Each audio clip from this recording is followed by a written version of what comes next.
pueblo leído jamás será sometido. Nunca he conocido un cumplidor partido. Diría Don Cheto, ¿por qué te tatúas? Nada sale más caro que lo que el gobierno te da gratis.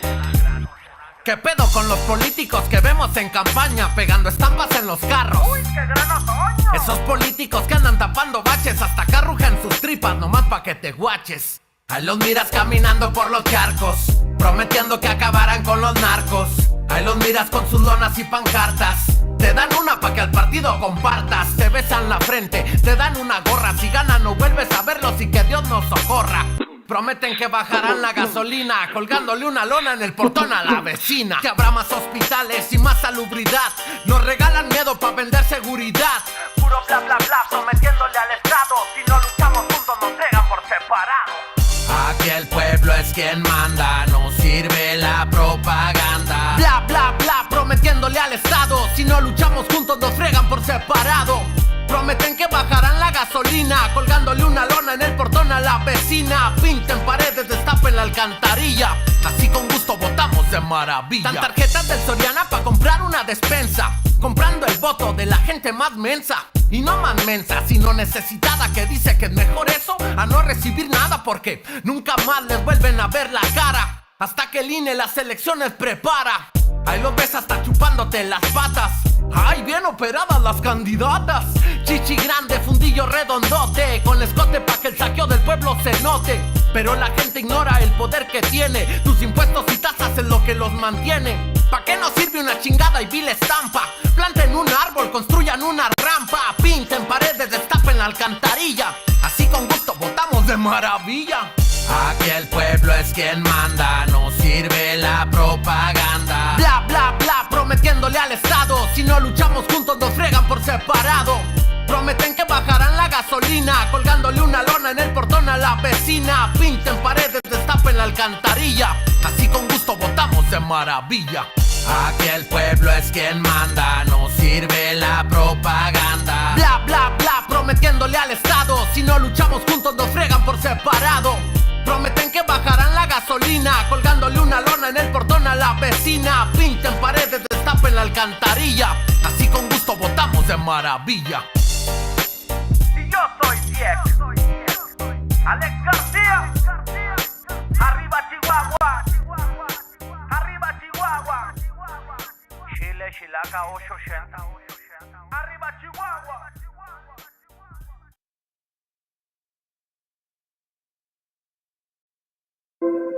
Copyright disclaimer. This content does not belong to Bible Chronicles or claim this intellectual property. The content provided today has and always will belong to the content owner. Bible Chronicles does not have any affiliation with the owner of this property. As mentioned, Bible Chronicles did not intend to make use of any material for the purpose of harvesting gain. However, Title 17 of United States copyright law states material and use can only be done when it's for theological or general educational purposes, and thus Bible Chronicles believes that this principal material falls under fair use, which honors protection under Section 107 of the same U.S. copyright law. Isaiah chapter 58 and verse 1.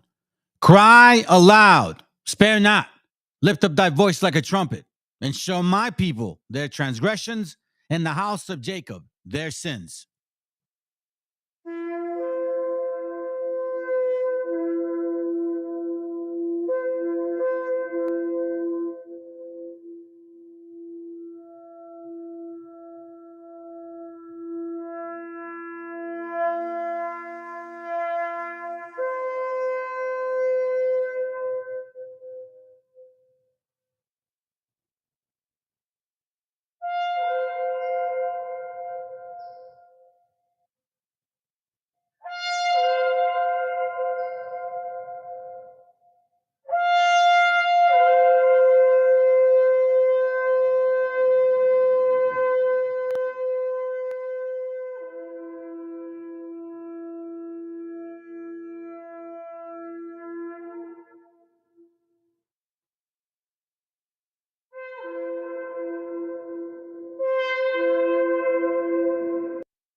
novelas se llaman Los ricos también lloran. Eso les pasa porque al pueblo infravaloran.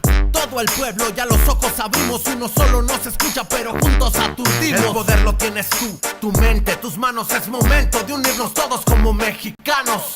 Y aunque el futuro es incierto y asusta, construyamos una patria más justa. En mi México se viene el renacer y ser la potencia que siempre pudimos ser. Somos el país que más trabaja en el planeta y ni así vivimos dignamente en la neta. Somos el país que nunca ha rajado leña. El mexicano se merece lo que sueña. Así como aguantamos, ahora aguanten la vara. El pueblo se cansó de que tanto le vean la cara. Ahí también los ricos lloran y el pueblo infravaloran. Ahí también los fifis lloran y el pueblo infravaloran. El pueblo tiene memoria, no se olvida su trayectoria. Antes no canten victoria, no vaya a ser contradictoria. El pueblo ya abrió los ojos y no se equivoca. Y si se equivoca en 6 años se revoca. No dejemos que un gobierno nos use. Yo puedo quitarlo porque yo lo puse, entiendan.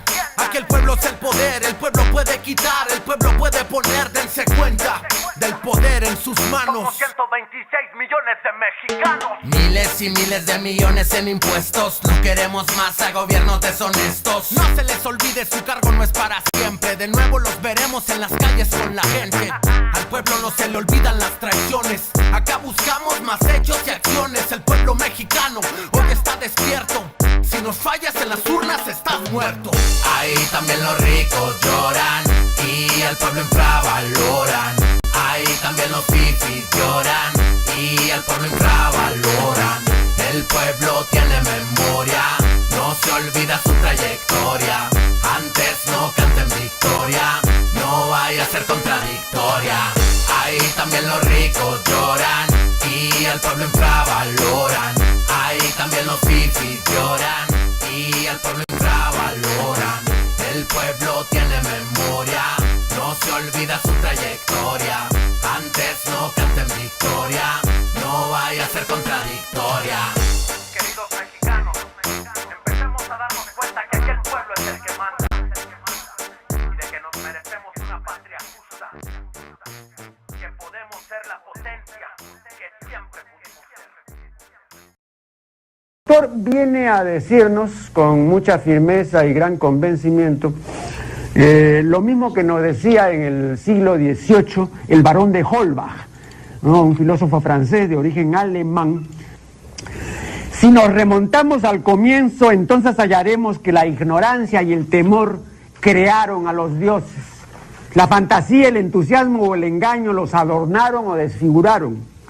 La debilidad les rinde culto, la credulidad los conserva, la costumbre los respeta y la tiranía los apoya para que la ceguera de los hombres sirva a sus propios intereses.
All right, testing 1, 2, 3. Give me a second, family. Don't hold on.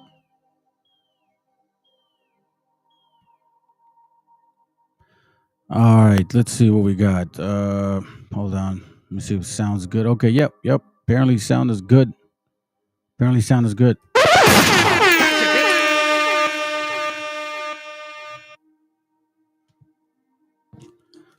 All right, so let me check in real quick. Hey, what up, VTC? What up, Jeremias? Buenos días. Por el lumbre. There you go, bro. Hey, what up, Guaracuya? Hey, what up, sis? Lishiba, buenas, saludos. Been a while since I've been off of Facebook. Personal reasons, obviously. Business reasons, too. So it is what it is. But either way, man, I was kind of getting tired of that anyway. So, all right. So as you guys can see, the title is it's called, here, let me show you guys a picture again. The Freemasons, the root of the Mexican War in 1848. You guys see the title, the root of the indigenous / Anglo / Spaniard War of 1848, because it's really something like that. I'm going to show you guys some information regarding well, I mean, look, what I'm going to show you, I don't know if anybody showed it before. Maybe, I'm sure. But we've never gotten deep like this with this 1848 war, 1846, 1848 war. You know what I mean? We just heard about it. We read about it a little bit, but that was it. Not getting real serious about who was involved, what people were actually associated with this decision making in regards to giving up certain lands that, just was a good chunk. So we're going to read about this a little bit. We're going to get into some history. I think, history is going to bring out scriptures. So if you guys got something to share, by all means, please do. But I do have a message for you guys too. So let's begin the class, man. Let's begin the class. I have a message, all right? So let me be quiet. And you go sit right there in the crowd of people who calling you crazy, who saying you insane. Sit right there in the middle of that crowd. Relax your nerves, because that's what the answer's going to be. Now, if you run away from the crowd of people who making fun of you, you ain't going to find no answer. So what I mean by that is this. If you call yourself a researcher, you're going to go to the heart of what they're refuting. And the harder they refute it, the more intense them refuting it is, let you know that it's true. It's kind of like the old saying, when you're over the target, you catch all the flack. That's what happens. That's how you know you're over the. That's a message for you brothers out there that may be trying to figure out what is really going on. What is really going on here? You know what I mean? Give me a second. Hold up. What's going on here? Because the question is, because once you start researching this information, man, it's like many people stop when it's uncomfortable or when their spirit gets moved or shaken. Many people go through that. So when you're a researcher, like what we're doing here, trying to find, I'm not trying to fit into anything. I'm trying to find the answer. What is the right path, right? So the only thing that I can do based on, at least from little that I know of myself, I mean that in regards to history, you know what I mean? Because I can only go back as far as we can go back. But I look at our history and I think it's helpful to see it in this kind of way. Okay. So let me show you guys this video real quick. Just as a reminder, we're still here. We haven't gone anywhere. I think this is the video. Let me see it.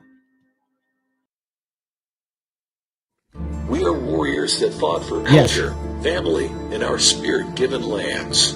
All we did is fight for hundreds of years. From the Battle of Otumba, that was fought between the Aztec and Allied forces led by the Suwarcotl Matlatzin-Kitzin and those of Hernan Cortez, made up of the Spanish conquerors and Tlaxcalan allies, which took place on July 7, 1520, till December 29, 1890. The U.S. Army surrounded a group of ghost dancers at Wounded Knee Creek near the Pine Ridge Reservation of South Dakota. During the ensuing Wounded Knee Massacre, fierce fighting broke out and 150 Indians were slaughtered.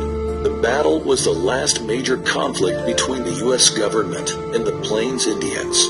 If it was a known evidence that British colonists in 18th century America gave Native Americans smallpox-infected blankets at least once.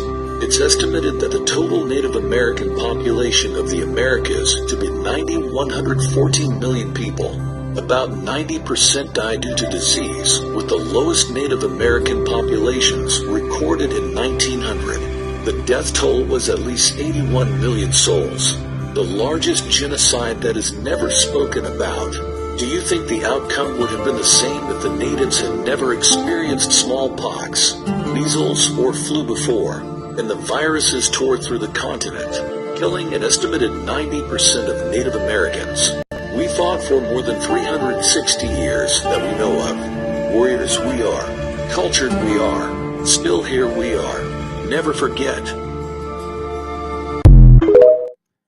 That's important to remember, because it has not stopped from 1492 to the 1600s, 1700s, 1800s, 1900s, whether it was the brothers up north or us down south or in central.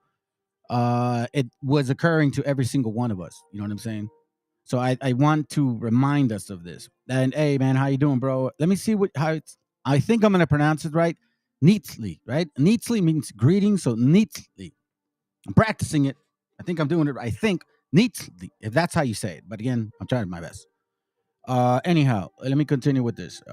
Again, these are particular things that I see that I want to share with y'all, and why it matters, and it's so important to us.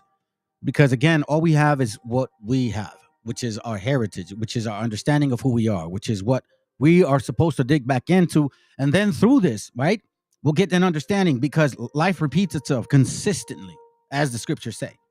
So now, listen to this real quick. I find this very, very interesting. Okay. This was, and I'm going to show you something about this. I'm going to get into this real quick. I'm going to probably, well, I mean, I really didn't have much bad to say before, and I don't know about this point. I'm just looking at things of how they are. I want to show you something about him. But as of right now, let's continue with the message. En el siglo VI, pero en lo que es el periodo clásico maya. Sin embargo, Calakmul ya había sido habitado 3 siglos antes de nuestra era. O sea que a esos 1400 hay que sumarle 900. Estaríamos hablando de 2300 años de la existencia de Calakmul. ¿Por qué no pones la pintura de 300 años antes? I'm not sure why he's doing that. De Cristo, de Calakmul, que son 2300 años. Esto es de hace 2300 años. Con la mujer del vestido transparente. Es la belleza, el arte. 2300 años. So for a lot of you that are confused in regards to color, we weren't all dark, we were not light. You can see here. And that's why the material that I've showed you before, how we used to use bear grease and red shoot to colorize our skin. Which, by the way, in case you guys look it up, go to Genesis 2:7, and if you look at the word, the actual ground, it means Adamah, which means red ground, like clay, right? And now in Naphtali, there's a land called, in Israel, there's a land called Naphtali, right? And there's an area called Adami, where, let me show you something real quick, in case you don't know. I did mess around with clay since I was growing up. I stopped it for a long time ago. So anyways, but I did learn about it. And I know that clay only grows, or only is found in wet, moisture areas, usually by river banks. So again, once again, just throwing some out there. You guys do the research. Don't fall for these stupid ass doctrines about you go deeper, and it's black. No, I've never seen, like, for example, go to the Middle East and you'll see all these houses made out of clay, and they're usually red, right? Red.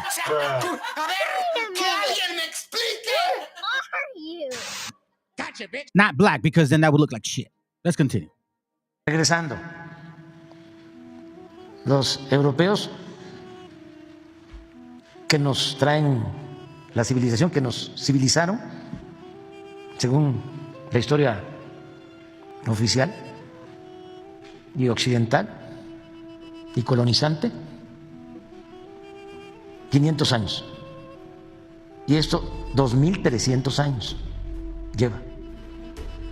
Esto es un templo que cubrieron con las nuevas, entre comillas, pirámides, donde estuviste, que son del siglo VI de nuestra era, está abajo. Yo entré, y hay mascarones con estuco y estos murales. Esto es una joya, esto no lo tienen en otras partes. Esto es un arte, miren, todo esto, eso es lo que está, lo cubrieron, lo cuidaron, lo protegieron. Esto pasa también en Teotihuacán, como se le quiera. Yeah, a matter of fact, I'll show you real quick so you'll understand what I'm talking about. I'm not trying to like change the topic here, but I think it's important that you brothers and sisters understand what this means. This is extremely important. These things matter, okay? These things do really matter. This is from, hold on a second. If I see if I can get it quickly. If not, it's it right here. I think it's right here. Oh, come on, bro. Don't make it difficult. Maybe I might have to redo that again. In this map, let's see if it's this one.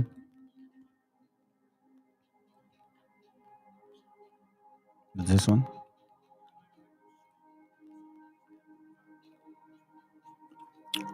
I'll try to do it a different way. Let me not get out of sync. All right, hold on. While this video is going on, I'll look for it a better way. Here we go. Hold on a second. It's almost done. Decir, también debajo de el templo del sol, de la luna, hay vestigios de culturas anteriores. All right, so again, I'm trying to set a point here, so don't lose me.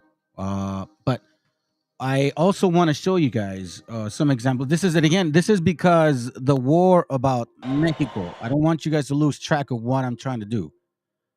You see, there's a hidden history about raza that for a long time we weren't really aware. We just kind of, you know what I mean, heard things, historically speaking. And I think if you've been watching this channel, you'll see how I've been kind of showing you guys a lot of history that's connected to us, right? I'm going to point one thing out too, in case you're not aware of this. It's really short, but it's not the song itself. It's what it says. Okay? Pay attention to what it says, all right? So once again, let's go. Mexicanos al grito de guerra, el acero aprestad y el bridón, y retiembla en sus centros la tierra al sonoro rugir del cañón. Y retiembla en sus centros la tierra al sonoro rugir del cañón. Siño patria, tus sienes de oliva. All right, that's where I want to pause it. It says, Siño patria, tus sienes de oliva, okay? Tus sienes de oliva de la paz del arcángel divino. Okay, listen to this. De la paz el arcángel divino.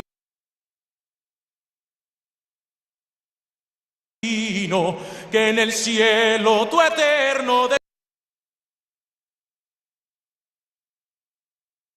destino por el dedo de Dios. About the delay, it really sucks, and I don't know, maybe it's just the way, you know, the wicked ass spirits are working right now.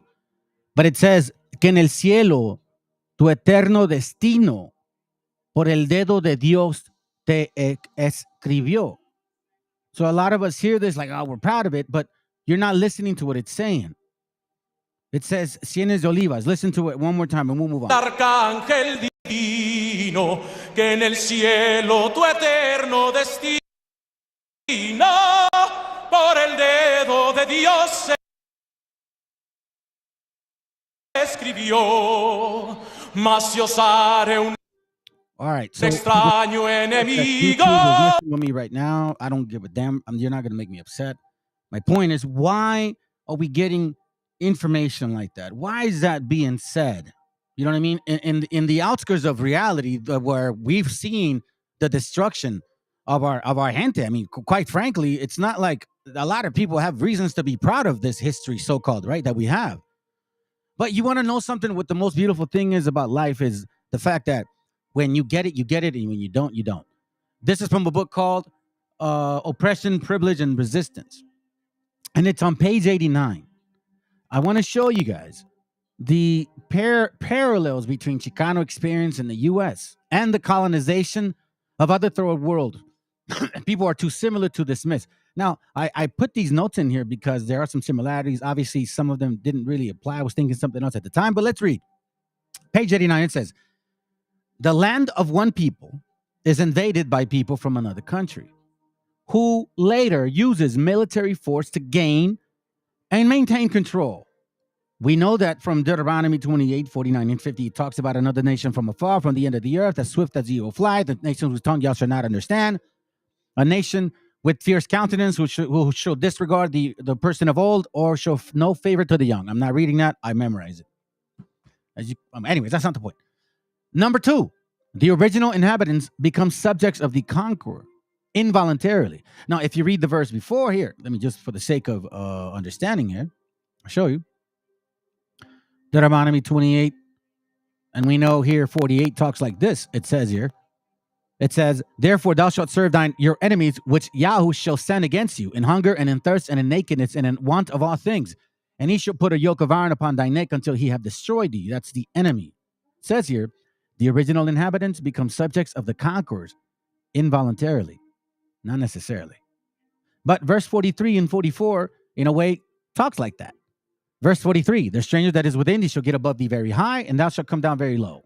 He shall lend to you, and you shall not lend to him. He shall be the head, and you shall be the tail. We know from Mexico, from what we know of, if you are familiar, que somos el trasero de Estados Unidos. Those are facts. Number 3, the conquered have an alien culture governed imposed upon them. Woo, man, isn't that the truth? Lamentations 5 and 2, right? I'm sorry, Lamentations, not Jeremiah. 5 and 2, it says, our inheritance is turned to strangers, our houses to aliens. Conquered have an alien culture and govern imposed upon them. So since they're an alien culture, now they're calling you illegals. And I'm going to show you how deep this goes. I'm going to tell you something, man. It's going to hurt some of y'all, but it is what it is, because you either trying to find the right answer or the truth, or you're just trying to fit in. And, don't get in where you fit in, man. Find the truth. Number 4, the conquered become the victim. Here, let me go on this side here. The conquered become the victim of racism. I'm sorry, the victims of racism and cultural genocide, and are regulated to be submerged to a status. Now, this is true because if you go back to the curses, because again, we don't just base it on curses, family. I showed you we base it off everything here. Deuteronomy chapter 20 and 28, not 22. You could, but it's on 20. Yahweh shall send upon you curses. People. You ever somebody cursed at you? You damn. All you guys are this. All you are, I don't know, murderers, drug dealers, rapists, and some of you may be good people. Vexation, because through this cursing, you're going to be upset, and that causes more reasons for other people to cause names to you and say, You see, they're savages. Look how mad they are. And rebuke, because even when you do complain, what happens? We understand the judicial system in this society does not favor us. Now the so-called white man, because they found out that the elitists, they're somehow against them. Now you're surprised because now they're treating you like us, right? Welcome to the club. I'm not surprised by it. But well, you're too late on that. So this whole Illuminati stuff, I've been here since the get-go. And I'm going to show you. I'm going to show you how these laws have favored white and black folks. Those are facts. And Asians and Arabs and all of them. But you of this continent, I'm going to show you how even the so-called people that are on our side that look just like you are the first ones to rob you. Because remember, not all skin folk, it's skin folk. And I'm going to explain that. And you're going to see it. Then it says, and all that you set your hand on for to do until you be destroyed and until you perish quickly because of the wickedness of your doings whereby you have forsaken me. Here again. The conquered become the victims of racism, cursing, vexation, and rebuke, and cultural genocide. Kill them because remember, if you don't remember, 1917, the whole Carmelita Torres story is where they got it. They got the Rosa Parks story from the Carmelita story, okay? So they were fumigating our gente, crossing the border every single day with DDT. You know that, the one that kills roaches? Yes, that one. Because of supposedly typhus. That's why. The conquered became the victims of racism, cultural genocide, and are regulated to be submerged status. Like right now, you are from this continent, but yet you're still a beaner. Wetback spick. Go back to your country, even though they're not from here. And I want to show you some stuff. The nerve of some people. Like, for example, this right here. Where are you at? Let me see if I can find it. Where is this one? Did I text it to myself? Let's see. Maybe this one. This is this one here. Give me a second. Let me see if I can find this. No, that's not it. That's not it. Oh man, I should have. Did I save it? Oh, this one right here. This one, like this kind of shit right here. Like this kind of crap right here. The excuse my language. I know some of you guys are probably, if you have kids, I apologize. And I'm really trying not to cuss, but you know what I'm saying? Like this is the kind of shit that bothers me. The nerve of this damn fucking immigrant. And I'm telling you this for a fact because I'm going to prove it. I'm so sick of seeing foreign flags in America. Foreign flags in America. He's not pushing that flag because of all America. It's because that's where we were allocated based on people like you. I don't get it. You left your corrupt country to come to the USA, and yet you still rep what you fled. The worst is Hispanics born in America flying a Mexican flag. Where is your loyalty? Just go back, enjoy your foreign flag. You see this stupidity right here? By dumbasses.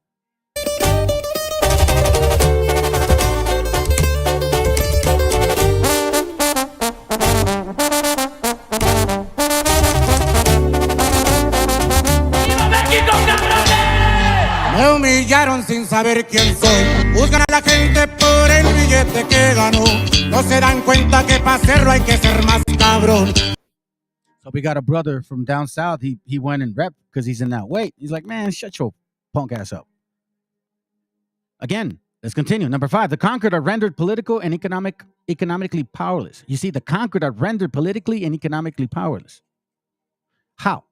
Politically and economically powerless. I'll give you one real quick, and let's go to Daniel chapter 8, verse 25. Pretty simple, pretty standard. This is what they call milk.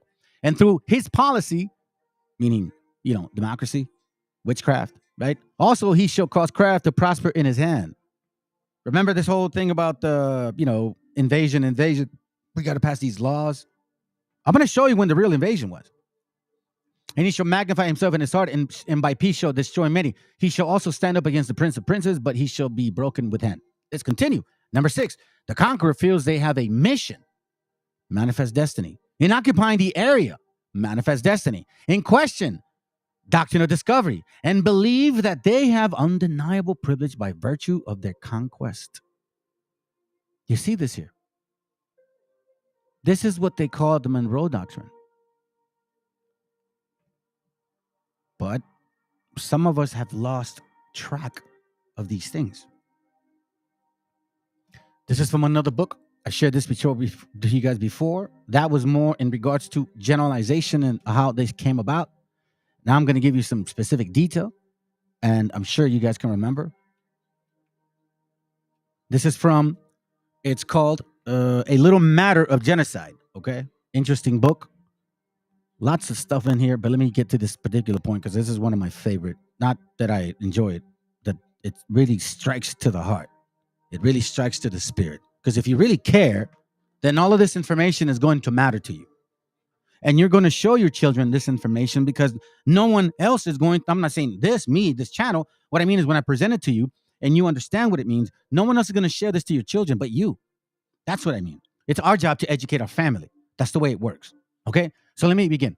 During the 4th century, spanning the time between 1492, when Christopher Columbus, first set foot on the New World of the Caribbean beach, and 1892. So we're talking about 400 years.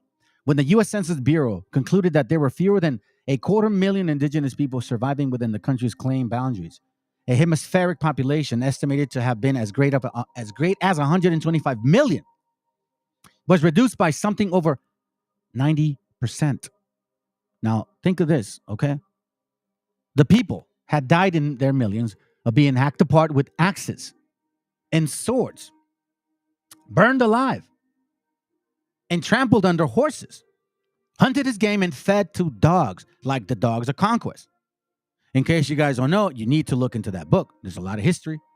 Shot, beaten, stabbed, scalped for bounty. You know, like cutting your head off, like the peel of the skin, hang on meat hooks, kind of like, that Texas chainsaw type of deal. And thrown over the side of ships at the sea.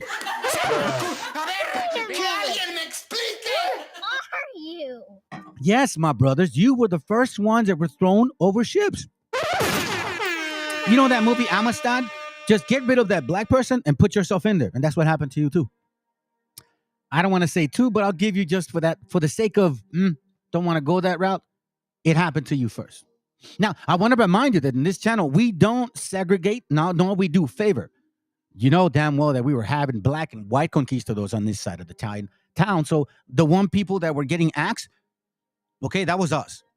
The one people that were axing us were black and white folks and Arabs as well. Do not let that pass your mind, because a lot of times we've been educated to thinking there was only one particular type of nation.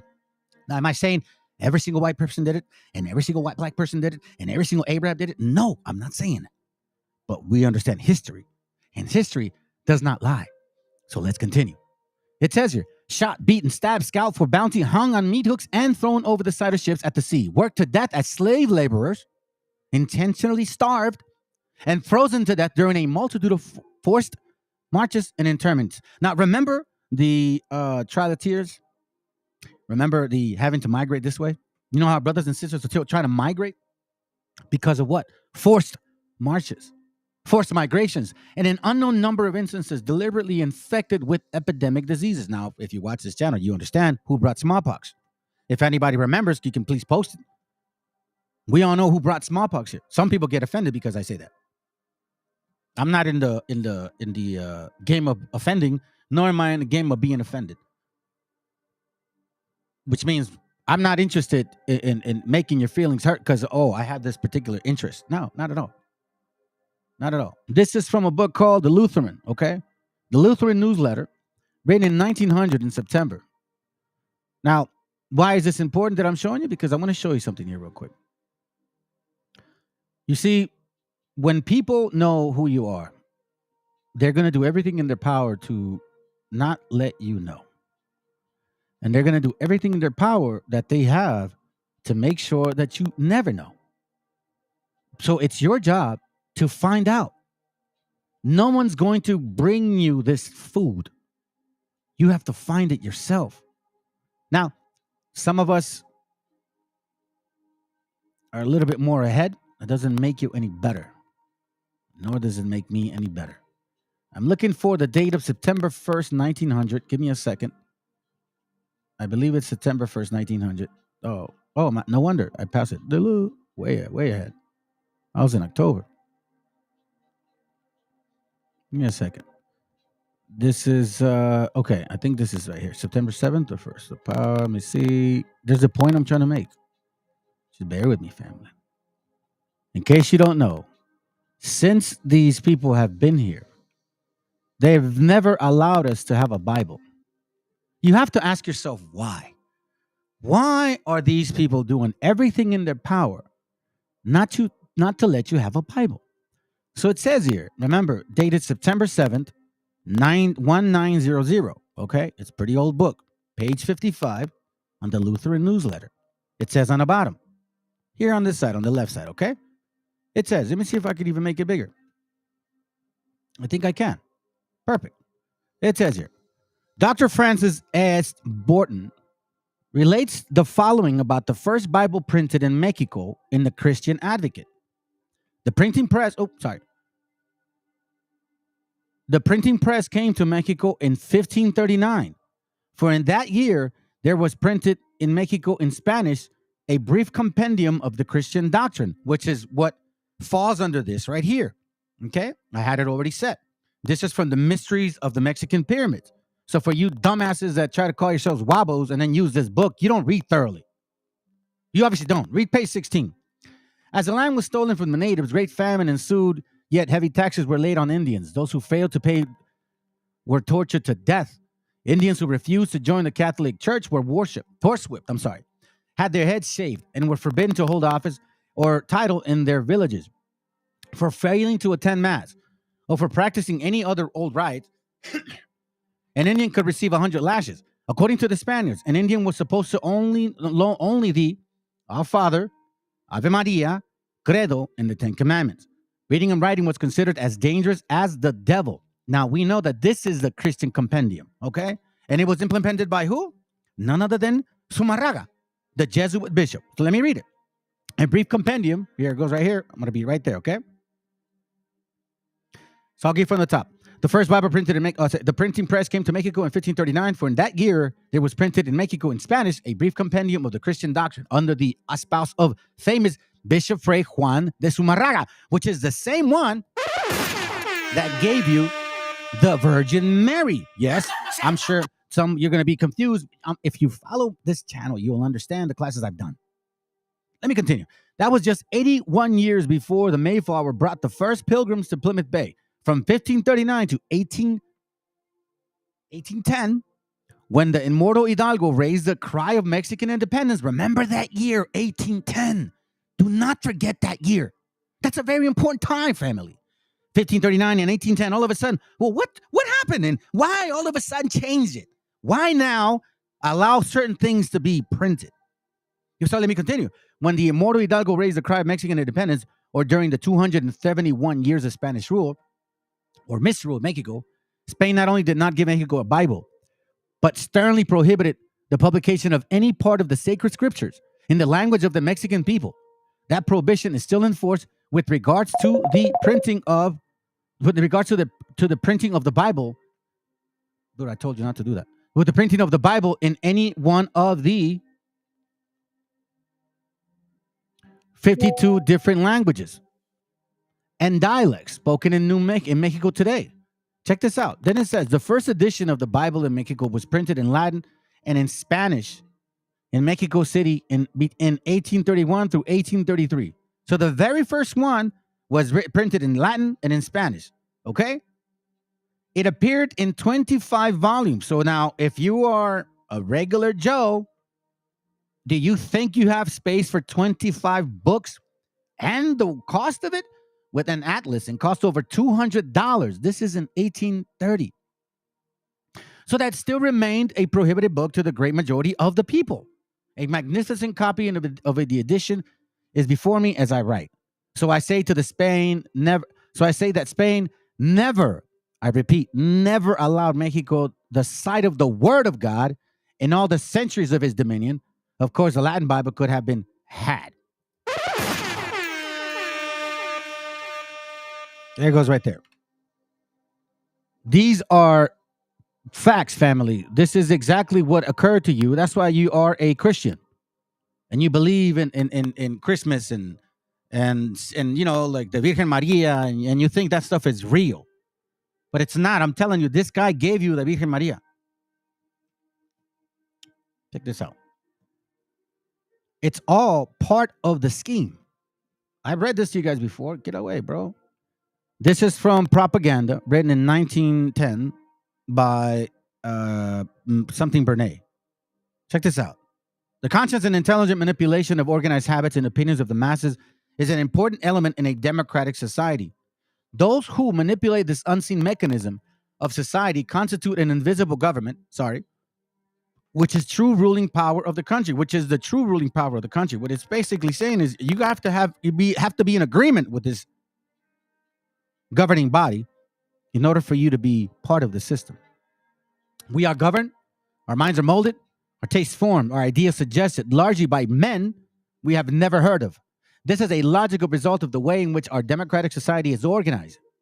Vast number of human beings must cooperate in this manner if they are to live together as smoothly in functioning societies. Like, for example, when shit was being given to you white folks, okay, or you black folks too, you weren't complaining. Nah, things were good. Like antebellum period. Quítaselo a los mexicanos, güey. Quítaselos a los indígenas. That was totally fine. White folks, it's okay to take land from the natives or the so-called Mexicas. Black folks, it's okay to be on the white man's side because you know what? You're getting land from them. But as soon as you're not part of the society, or you start seeing that you were part of the system that you benefited from for a long time, our invisible governors are, in many cases, unaware of the identity of their fellow members in the inner cabinets.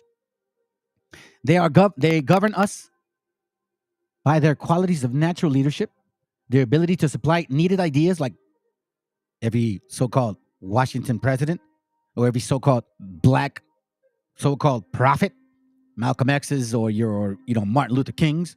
Yeah, they sound real good because you need them at that time. They never needed us. They never asked for our vote. Remember that shit. We're watching a novela, so we got to be mindful who is playing it. They govern us by their quality of natural leadership, their ability to supply needed ideas, by their key positions in social structure.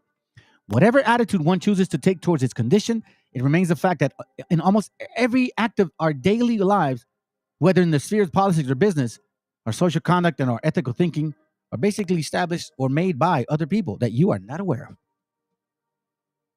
I'm going to show you something. This goes deep, family. And that's why I said I'm going to start showing you the spirit of these people. Okay? Check this out.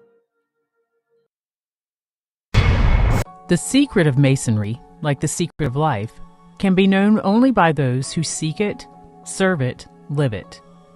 It cannot be uttered. It can only be felt and acted.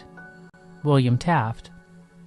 For centuries, secret organizations have been the ruler of society, operating from the shadows, guiding the course of history, and wielding power in ways that most of us can hardly imagine. Within these secret societies, they share a common thread: hidden knowledge and secrets given only to the elite to navigate and manipulate the fabric of reality in a way that appears to be magical. 33-degree Masonry is one of these elusive societies. And throughout history, some of the most influential figures have been members of the Freemason Brotherhood. From founding fathers like George Washington to visionaries like Benjamin Franklin. Other famous Freemasons include Mozart, Winston Churchill, Mark Twain, Henry Ford, and as many as 14 U.S. presidents, including Andrew Jackson, Franklin Roosevelt, and Harry Truman. And Masonic symbolism can be found everywhere, interwoven into our daily lives in a prominent way. From the all-seeing eye, to the square and compasses seen on buildings, historical markers, and monuments, to the mosaic pavement found in places such as the Congressional Library. This Masonic symbolism has permeated various aspects of everyday life, often without the explicit recognition of those not familiar with Freemasonry and reflecting the widespread influence of Masonic traditions. How did this influence become so widespread? Many of the greatest and most prominent minds in history were Freemasons. They had secret knowledge of how to govern and rule their destiny. One of their secrets is a deep understanding of universal laws and principles that govern success, power, and abundance. When harnessed correctly, the secrets they understood led to power and profound influence. What sets these groups apart is their mastery of ancient wisdom and universal principles that many pass by, unaware of the profound impact they can have on their lives. These secrets, which revolve around the laws of the universe itself, are the keys to unlocking potential, achieving greatness, and even altering the course of history. Universal laws. The law of cause and effect is unchanging and deliberate. It is precise in its application and delivery. It knows no prejudice and delivers an exact proportion to all based on the seeds that you choose to plant through your thoughts and feeling states. It always delivers back to you the results of whatever you put out into the universe. As with any life on Earth, a seed, the cause, must first exist in order for anything to enter into and experience life, the effect. This is sowing and reaping in action. This principle is not complicated, but it is as certain and precise as the law of gravity. The outcome is predictable. The only thing that keeps a seed from growing is proper nurturing. With this principle, it's crucial to understand that the seed that is planted can only produce and must produce what the seed was designed to grow. Like the soil you would plant a seed in to grow a crop. I hope some of you guys are actually listening to what this person's saying. It's a parable for those that can understand what I'm trying to share with y'all. You see, it's telling you that it is a kind of like, for example, you are in control of that land and you are manufacturing the way that seed is going to grow. You're going to manipulate that seed into what its growth is. Like, for example, perception is reality. And I'm glad that I actually saw this and I shared this with y'all because it goes back to this part here. And I brought this out maybe a week ago. But in case some of y'all missed it, we were told from the get-go what was going to be the main issue. Genesis 4:7 says, remember, this is regarding Cain and Abel. And here it says, if you do well, shall you not be accepted regarding the offering? And if you do not do well, sin lies at the door. Check this out. Perception's reality. Sin lies at the door. So your eyes are what basically sees. In case you don't know, your eyes are what basically sees, right? I'll give you an example. So let me read it again. If you do well, should you not be accepted? And if you do not do well, sin lies at the door. But the interesting thing is what it says right after. See, a lot of us read different translations and we don't pay attention to what it's actually saying to us. It says, and unto you shall be his desire, meaning sin is going to desire you. Like, for example, Matthew 12, when you read about this, the spirit left you. And then it's like tired of going around and he says, I'm going to come back to my house where I live. Once again, and unto you shall be his desire and you shall rule over him, meaning sin. So if your mind is filtered, let's say through the scriptures, you're going to base everything off those things. So if you look at something and you're saturated with the word, you're going to base what you see off that information yet you have in your eyes. For example, why Matthew 6:22 makes more perfect sense. So we've been told this from the get-go, but some of us don't want to believe. No, we're stuck in our old ways because we think we know when you don't even read or study, unfortunately. Matthew 6:22, the light of the body is the eye. You see that? Just like perception's reality, right? The light of the eye, the light of the body is the eye. See the eye? The light, what do you mean? What comes in, correct? Check this out. If therefore your eye be single, your whole body shall be full of light. But if your eye be evil, your whole body shall be full of darkness. And if therefore the light that is in you be darkness, how great is that darkness? Damn, right? So we go back to Genesis 4:7. Why it says this in the get-go. Everybody seems to miss it. If you do well, you should not be accepted. And if you do not do well, sin lieth at the door. He was warned, by the way. Cain was told, listen, man, it's all up to you. Your perception, you can change it. But he didn't care. Right after that, he killed him. And unto you shall be his desire, and you shall rule over it. So from the beginning, we're seeing some manipulation happening. And this is what it's talking about. And this is what I'm trying to share with y'all. You've been manipulated. We've been manipulated. And after this, let's continue. Results of whatever you put out into the universe. As with any life on Earth, a seed, the cause, must first exist in order for anything to enter into and experience life, the effect. This is sowing and reaping in action. This principle is not complicated, but it is as certain and precise as the law of gravity. The outcome is predictable. The only thing that keeps a seed from growing is proper nurturing. With this principle, it's crucial to understand that the seed that is planted can only produce and must produce what the seed was designed to grow.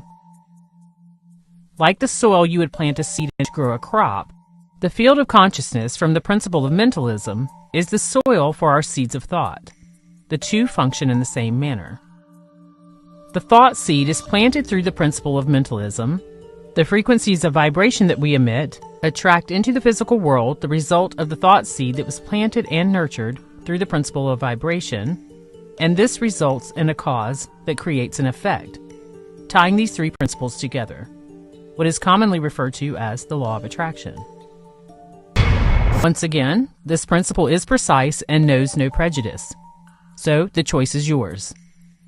The choice is to train yourself to limit your thoughts, words, and actions to only those which will produce what you desire in your life. If you must take actions that are out of alignment with that initially, be certain to keep your thoughts and wording in check, as well as continuing to monitor and adjust your feeling states. For example, if you are creating your reality to have a specific amount of money within a specified period of time, based on the precise and unwavering truths of cause and effect, sowing and reaping, it wouldn't benefit you to repeat to yourself either out loud or mentally, "I don't have the money I need," or "There's no way I will have the money I need on time." Your thoughts, the seed, and the corresponding feeling states will return to you exactly the harvest in relation to the seeds that you planted. Whoa, that's a lot said. And I lost several people, but hey, again, it isn't for everybody. This channel is not for everybody, and I'm not begging nobody, bro, at all. You know, a lot is said in that video. A lot was said. And a lot of us are talking about, not a lot of us, I'd say a lot of people talking about frequencies and, you know, the energies and manifestation and da-da-da-da-da. You're blending with particular esoteric concepts. So when you are not governing your mind, I've said this before, that your mind is like a computer, kind of like the Matrix, what it's talking about, right? So when you're governed by some other type of entity, your spirit is not going to, it's going to move based on that. If you don't guard your mind, you're going to be manipulated by other people, by other spirits, and we're going to see what it means. This is why Hosea 10:10 is such a beautiful one. It says, "It is my desire that I should chastise them, and the people shall be gathered against them, when they shall bind themselves in their two furrows." Now, in case you guys don't know what two furrows are, is when you're harvesting, you know, you break the ground, you do all that stuff, right? And you make a furrow, like the part where the person is planting the seed, right here. Like this is a furrow right here. Right there. For example, like the furrow's right there, like in the middle, okay? Then it says, bind themselves in their two furrows, meaning north and southern kingdom. And Ephraim is a heifer that is taught, and love to thread out the grain, but I passed over her fair neck, and I will make Ephraim to ride, and Judah shall plow, or Yahudah shall plow, and Jacob shall break its clods. So you see this right here? Harvesting. We're gonna plow, and we're gonna use that to break our clods. What are the clods? These old traditions, old philosophies, old religions. Sow yourselves in righteousness, because something's coming, family. Reap in mercy. Break up that your fallow ground. That's dry. So you reap what you sow. For it is time to seek Yahoo till he come and rain righteousness upon you. You see this? Ye have plowed wickedness. This is what they're saying. And ye have reaped iniquity. Ye have eaten the fruit of lies, because you trust in your way and in the multitude of your mighty men. Now, why am I reading this to y'all? Because guess what? I find it so interesting that, you know, what I found goes pretty heavy. And then we start seeing, like, how can I say this? Here, let me show you now. Let me show you now. Because this is a very wicked thing. Check this out, family. This is no joke. One of the features of this fourth industrial revolution is that it doesn't change what we are doing, but it changes us. The difference of this fourth industrial revolution is it doesn't change what you are doing. It changes you. If you take genetic editing, right.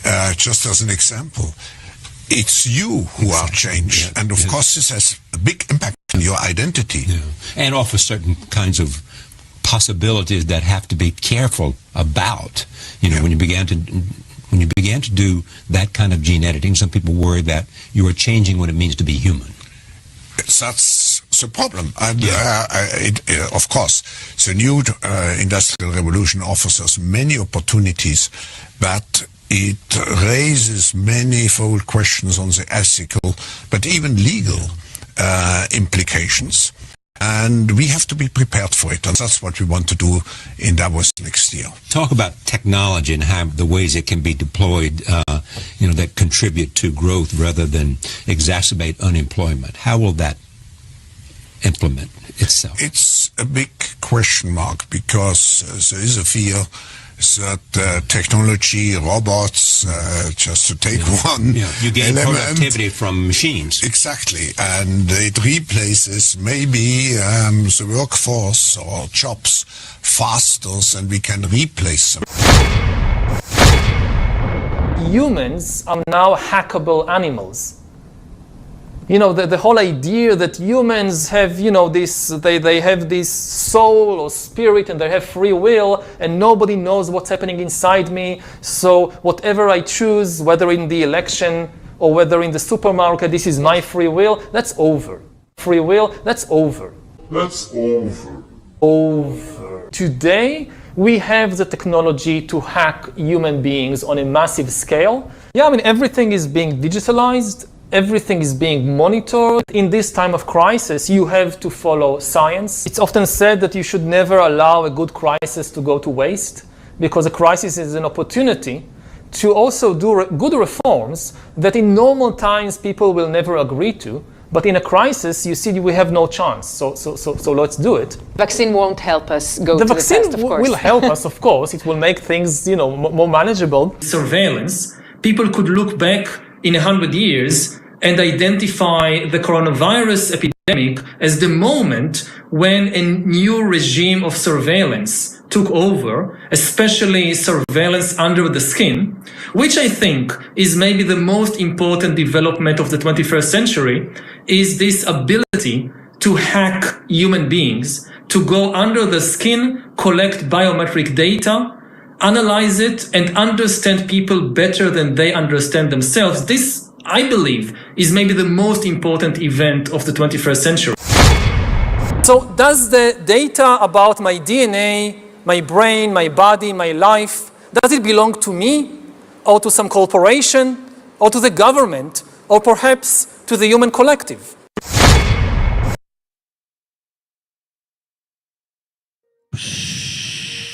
Wow. You guys all been predisposed to this particular type of doctrine. So-called manifest destiny, so-called, we're better than y'all. Isn't that what white folks have told us for so long? That's why they came here and tried to civilize that. Supposedly civilize us, right? That's what they said. And the elitists that are, of their nation, obviously did it in order for them to feel good about themselves. The fact remains is that we are very aware that we've been going through this for centuries. Now, for the first time, you people here are starting to figure it out. Well, hell yeah, but it's too late for that. Let's continue. Mr. President, Vladimir Putin may be a liar and a demagogue, but it is hypocritical for the United States to insist that we, as a nation, do not accept the principle of spheres of influence. Hostility to early NATO expansion is almost universally felt across the domestic political spectrum here, end quote. For the last 200 years, our country has operated under the Monroe Doctrine, embracing the principle that as the dominant power in the Western Hemisphere, the United States has the right, according to the United States, to intervene against any country that might threaten our alleged interests. That's United States policy. And under this doctrine, the United States has undermined and overthrown at least a dozen countries throughout Latin America, Central America, and the Caribbean. As many might recall, in 1962, we came to the brink of nuclear war with the Soviet Union. Now, why was that? Why did we almost come to the brink of nuclear war with the Soviet Union? Well, we did that in response to the placement of Soviet missiles in Cuba, 90 miles from our shore. You guys that were born just yesterday and are not aware of what the Monroe Doctrine is, excuse me, it was written in 1823 by what's his name? Something Monroe. Anyhow, check this out. Velasquez leads colleagues in introducing resolution for calling an end to the Monroe Doctrine. Today, the Rep. Nidia Velasquez introduced a resolution calling for the annulment of the Monroe Doctrine. The bill's introduction coincides with the 200-year anniversary of the Monroe Doctrine, which has been used to justify American intervention in Latin America's affairs throughout the political history. The 200th anniversary of Monroe Doctrine represents the U.S. and the hemisphere with a chance to move past an undated, ineffective foreign policy strategy. Remember what it says. Do not expect these people to really change it for you. What's that? Is it Proverbs, I think? Man, I haven't gone to that in a while. I think Proverbs 3:31. No. Which one is it? I can't remember. Let's move on for now. Okay. Again, I'm just trying to go with the speed of the class. Not trying to lag on anything. Now, in case you guys are not aware a little bit about this Monroe Doctrine, I would highly suggest to look into it. Okay? I would highly suggest to look into it. Check this out. Look at this. If you've ever voted for him, Father, I'm asking you to chip in $5, $10, or even $25 to his campaign. Not this cocaine. Check this out. So remember, this is why you got to be mindful with the things that people say regarding political parties, political ideas, blah, blah, blah, blah, blah. All that stuff, right? Let me see. The Russians are back currently in Caribbean, Mexico, Venezuela doing drills. Creak, creak, crack, right? Exactly. So, well, again, you're going to see where it's going to go, sis. It's going to hurt some feelings. And it didn't hurt my feelings, but I was like, yeah, I expected it. But it's okay. Remember, like the video I had showed earlier, if you're into this research, you don't stop. You keep going. Let's continue. So as president, would you support sending U.S. Special Forces over the border into Mexico to take out fentanyl labs, to take out drug cartel operations? Would you support that kind of American military use? Yes, and I will do it on day one. Here's the thing. The cartels are killing tens of thousands of our fellow citizens. You want to talk about a country in decline? You have the cartels controlling a lot of part of your southern border. We have to reestablish the rule of law, and we have to defend our people. The President of the United States has got to use all available powers as Commander-in-Chief to protect our country and to protect the people. So when they're coming across, yes, we're going to use lethal force. Yes, we reserve the right to operate. How many more tens of thousands are we going to let to die? I am sick. I've met angel moms throughout this country. I met a lady in Texas named Tracy, and her son took one Percocet that was laced with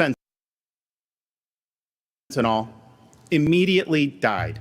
That is happening all across this country because of the poison that they are bringing in. So as president, would I use force? Would I treat him as foreign?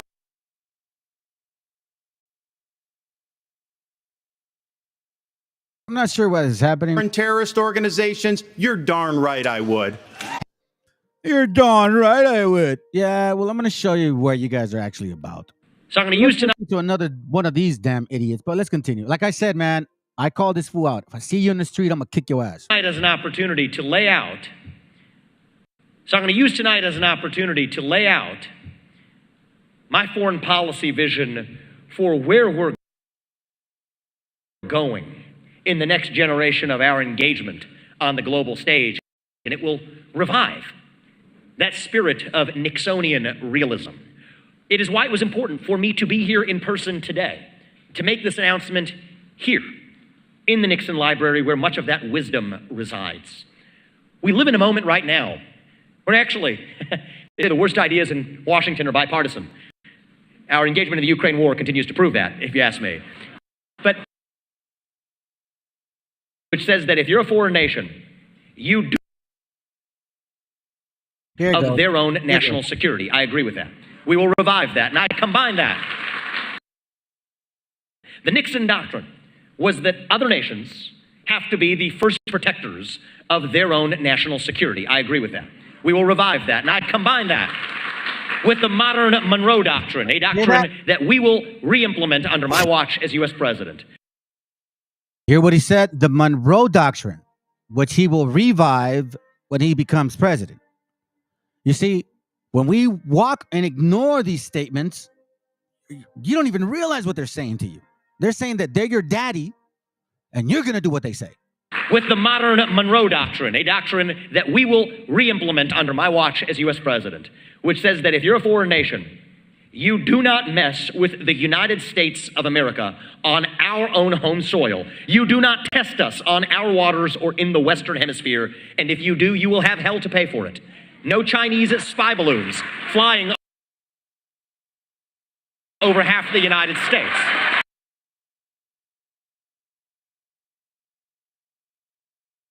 See, and these idiots, these white folks, these dumb white folks, I'm going to call you that because you guys are. I'm just going to call you for what you are because you're dumb. You don't realize what's going on here. You think you've been spoon-fed for so long that you were some superior nation. And you weren't. You just had a couple wicked-ass damn demons who worship devils, and that's how they got ahead. I'm going to show you something real quick, family. This is from, I believe that's what I'm looking for. Is it this one? Let's see if it's this one. Hold on. Give me a second. I'm looking for it right now. Nope. Right here, I believe. Yes, this is it. All right, so let's get it started, man. Check this out. Let's learn a little bit here. Let's learn some history here, okay? Check this out. East Texas Historical Journal, a publication of East Texas Historical Association, the secret adversary, Henry George Ward, and Texas, 1825 to 1827. Remember what we read earlier regarding when the Bible was printed in 1810, right? Okay. We're going to start seeing a lot of these dates. But I want to show you something real quick. Let me read this for y'all. I'm going to read about a few, let me see how far. Yeah, a few pages so I can show you a little history. Very interesting how it all occurred. Check this out. It says, the years 1825 and 1827 were a period of salutary neglect in Texas history. Guadalupe Victoria, the first president of Mexico, believed so earnestly in a policy of non-intervention in state and colonial affairs that his government attempted little interference in the management of Stephen Austin. We don't know if he's white or swarthy, but we know that this bastard had a lot to do with the problems. And the other empresarios, you see this? None of the Texas colonists ever met their first president. These are white and black folks who live in Mexico, are allowed to be there as immigrants, illegals. No papers yet, mofos. Okay? You don't even know the president. It says, none of the Texas colonists ever met their first president. Any business pertaining to the colony was settled in in the state capital, Saltillo, not the national capital, Mexico City. The cliche, absence makes the heart grow fonder, may explain the fond memories that Texans have of their first president. Imperceptibly, an anti-Texas feeling began to blossom in the national capital, affecting Victoria himself to the point where the president decided to tighten the Mexican grip on Texas and limit the number of Anglo-American immigrants. Let me just say illegal immigrants, okay? So you white folks and black folks that were going to Texas right now, you're fucking illegals. That's what you are. I don't care if you guys get upset because I'm cussing right now, okay? I don't care anymore. I'm not going to cuss the whole time, by the way. I'm just saying. Look at this here. How many times, what did Trump say? You're murderers. You guys, we tamed the country. You know what I'm saying? I mean, what do you guys don't care? Oh, I'm sorry. This is not the channel that only bashes white folks. Is this what you guys are bothered by? Because these are facts. What you want me to tell you? As they are styled, this decision had been characterized as the opening gambit in the match that led to the checkmate of San Jacinto. Historians have advanced numerous reasons for the change of the official attitude of Mexico to Stephen Austin. So when you see that stupid-ass wrestler, think about that. But none, so far as the writers are aware, has paid sufficient attention to the activities Henry George Ward, the British, charged the affairs in Mexico during the years 1825 and 1827. See, nobody talked about this guy. And what was he trying to do? Let's continue. The son of Robin Plummer Ward, one of the most popular British nobilists, of the period, a dedicated and able young careerist of 27, well-versed in Mexican and Latin American affairs. Backed by the mining interests of England, Henry George Ward was admirably equipped for his new position. He was directed by George Cannon, British Foreign Secretary, to achieve three objectives: to secure a treaty with Mexico, granting the most favored nation clause to England.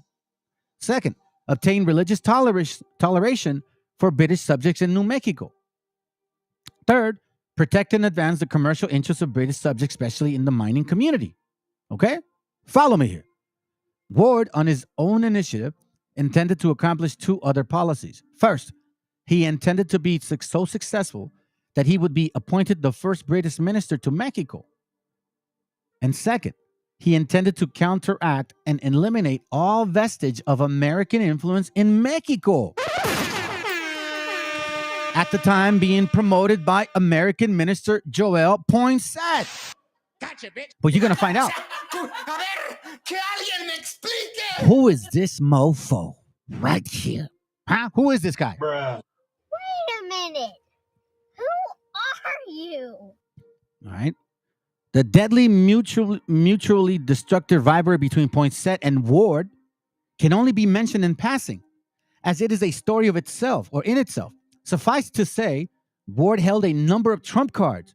He was a personal friend of Victoria, the president, Guadalupe Victoria, and was only the envoy who had a weekly interview with the president. So this Ward from Britain had a pretty good pull with the president of Mexico.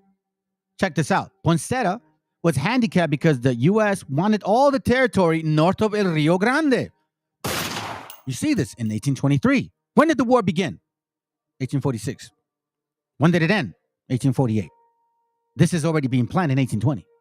Oh, I'm going to show you I'm going to show you that it started in 1810. We're going to go deep into this Freemasonry stuff too. British investments in British prestige. I'm sorry, hold on a second. Wanted all the territory north of Rio Grande, and he was constantly pressured to purchase Texas at any price. British investment, so Mexico wasn't going to sell Texas. So what do Anglos typically do? Oh, I'm sorry, let me rephrase that. What do people of this country here typically do when they don't get what they want? They cheat, lie, and steal. Black and white. You are what you are. Anyhow, let's continue. It says here, and see, my family, this is why I'm not slicing them separately. You guys like to. No. They came together. Black and white conquistadors came to this land in 1492, and they're still doing it on y'all. And you're just stupid. You're just dumb. You want to be liked instead of learning your history. British investments in British prestige considerably exceeded those of the United States and Latin America. You see that? Britain had a much more investment opportunity for Mexico. We don't know what could have happened, but I'm telling you some history here.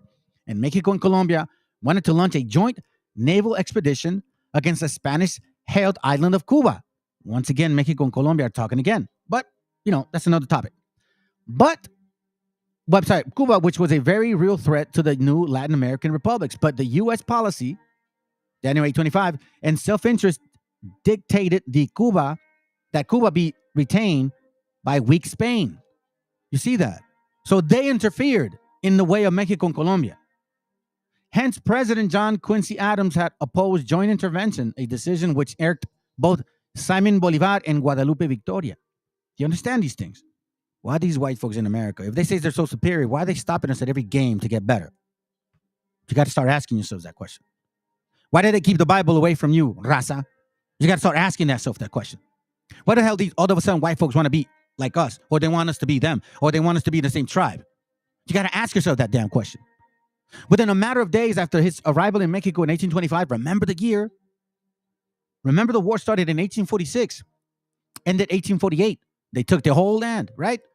1825, Ward realized that the elimination of Stephen Austin's colony in Texas and the substitution of the British colony headed by General Arthur Tyrrell, or an Indian confederation led by pro-British chiefs, would, as Ward wrote, effectively eliminate all the chances of the Americans obtaining control of the Gulf of Mexico area. To that goal, he bent all his considerable skills and efforts. From the very beginning of Anglo-American colonization in Texas, Mexican governments both imperial and Republican, had insisted that all immigrants become Roman Catholics. You see this? They were telling the gringos. So don't go by Anglo thinking they're white, because we see white folks that look that they're supposedly they're white, but they're not. They're actually fucking like negros and shit. I'm sorry to say, but you know what I'm saying? I'll give you an example. For example, these guys right here. What's his name? This guy right here. Right here. You see this right here, family? This guy's right here. These guys are a true story.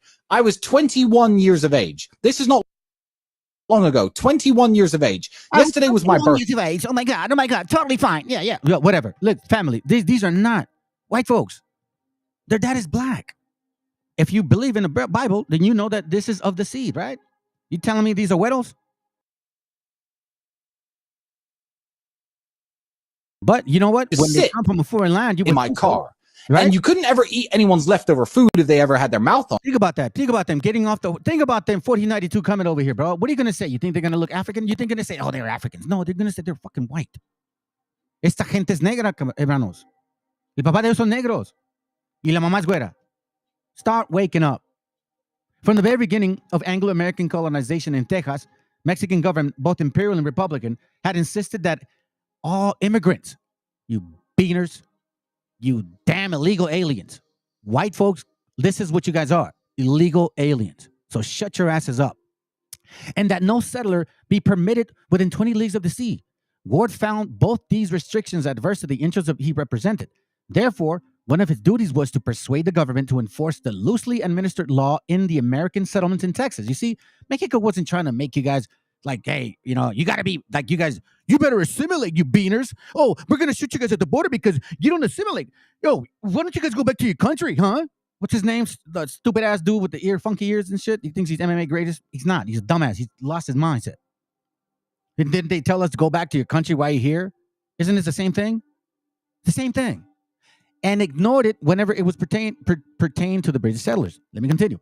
Ward was also confronted with the fanaticism of the small-town Mexican. This was a two-edged weapon which Ward, to give him credit, hated to employ. Nonetheless, while Ward hoped that that tolerance would replace his fanaticism, he would not want the national government to be tolerant of Texans. You see this? He's like, yo, listen, don't trust these people. Why? Here's why.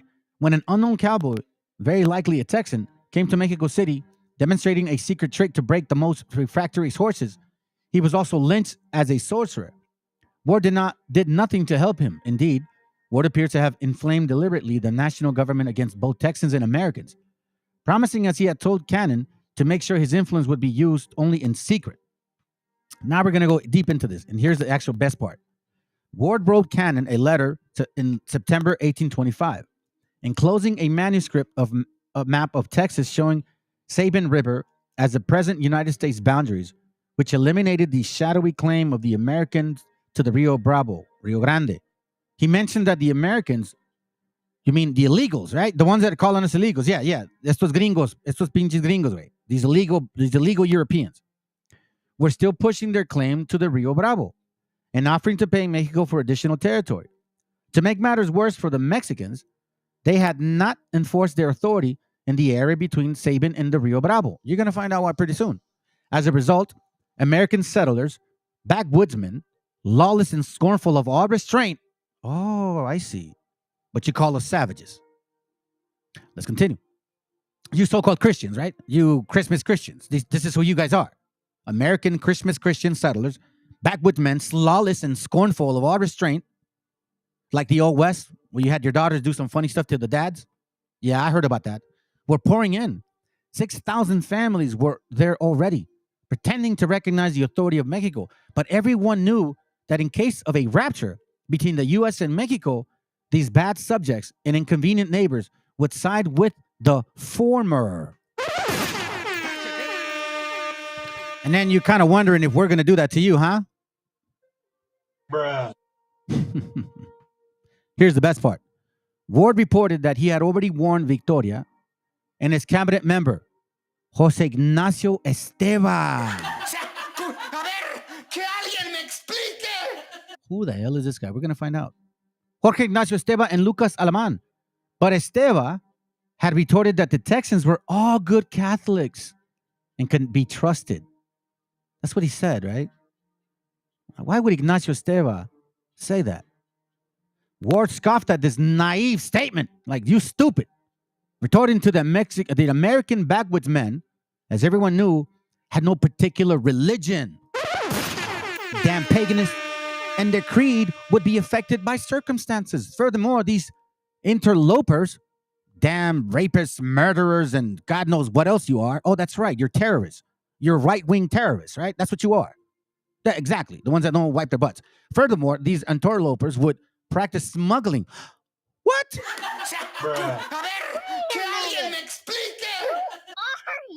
Bro, do you see the family? They're projecting all the time. They're calling you names and they're projecting who they are. Hence, if Mexico thought she was gaining any real advantage from these people, she was wrong. So we see now a lot. But the question is this. Who's that guy right there? Well, I'm going to show you something, family. In this channel, we've been talking about Freemasonry. You know what I'm saying? We've been kind of talking about particular things and how some people are part of the group, right? All right, check this out, fam. Remember, this is from the book that I have. It's called The New and Revised Edition and Encyclopedia of Freemasonry, and it's Kindred Science. Okay, I'll take you here real quick. Check this out. It's gonna blow your mind. You remember the guy's name? Jose Esteva, right? Okay. Check this out. All right, hold on. Relax, Turbo. Hey, relax. Okay, that's it. Check this out, family. Remember what it says here. Ward reported that he had already warned Victoria and his cabinet member, Jose Ignacio Esteva. But Esteva retorted that the Texans were all good Catholics. They're all good Catholics, Holmes, and they could be trusted, eh? Pendejo. No, not really, family. He knew what was up. Check this out. Masonry, Mexico, was introduced in Mexico in the Scottish Rites sometime prior to 1810. Holy shit. Remember the Lutheran newsletter in 1900, right? That it said that in between 1539 and 1810, there was no printing involved. But all of a sudden now, there's some changes. Well, here we go. Sometime prior to 1810, by the civil and military officers of Spain. So we understand now these Spaniards, okay? These Ladinos, which some of you guys think they're your people. Y'all stupid. And no, we're not Sephardic, dumbass. By the civil and military officers of Spain, but the exact period of its introduction is unknown. Okay, so here we go. The first work charters were granted for a lodge at Veracruz in 1816. Here we go. 1. And 1 in Campeche, 1817. 2. By the Grand Lodge of Louisiana, followed by the charter of the Lodge of Veracruz, 1823. 3. By the City Grand Lodge of New York, and 1 by in the same city in 1824 from the Grand Lodge of Pennsylvania. 4. February 10th, 1826, 5 charters were granted for lodges in the city of Mexico by the Country Grand Lodge of New York. Country, meaning in parentheses, somebody in power. On the recommendation of Joel Poinsett. What? You see, that name came up again, but it's not even over yet. Past Deputy Grand Master of South Carolina. At that time, United States Minister to Mexico, who constituted the lodge and organized them into a Grand Lodge with Jose Ignacio Esteva as Grand Master. For real? As Grand Master. So this guy here, a cabinet member of the President of Mexico, Ward told him, listen, these fools are going to turn on you. And he said, oh no, they're good Catholics. They're people to be trusted. Really? You can trust these damn heathens? This guy here that soils on his diaper, you can trust someone like him? His dad was a German. What are you talking about? I mean, I don't understand at what point are we really going to accept these things? This guy right here? Because they're not documented. They 100%. Do I need media, the liberal press media?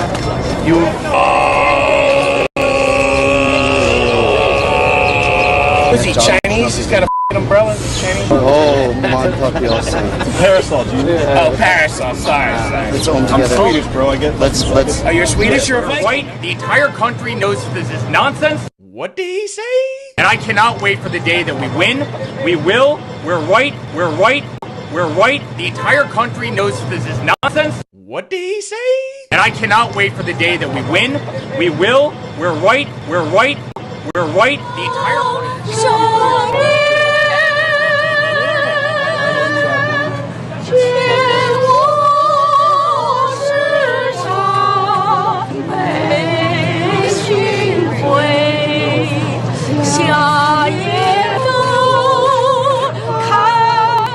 Jesus the Lord. God,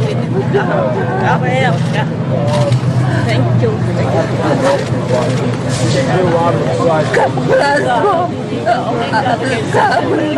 Bible, only Bible.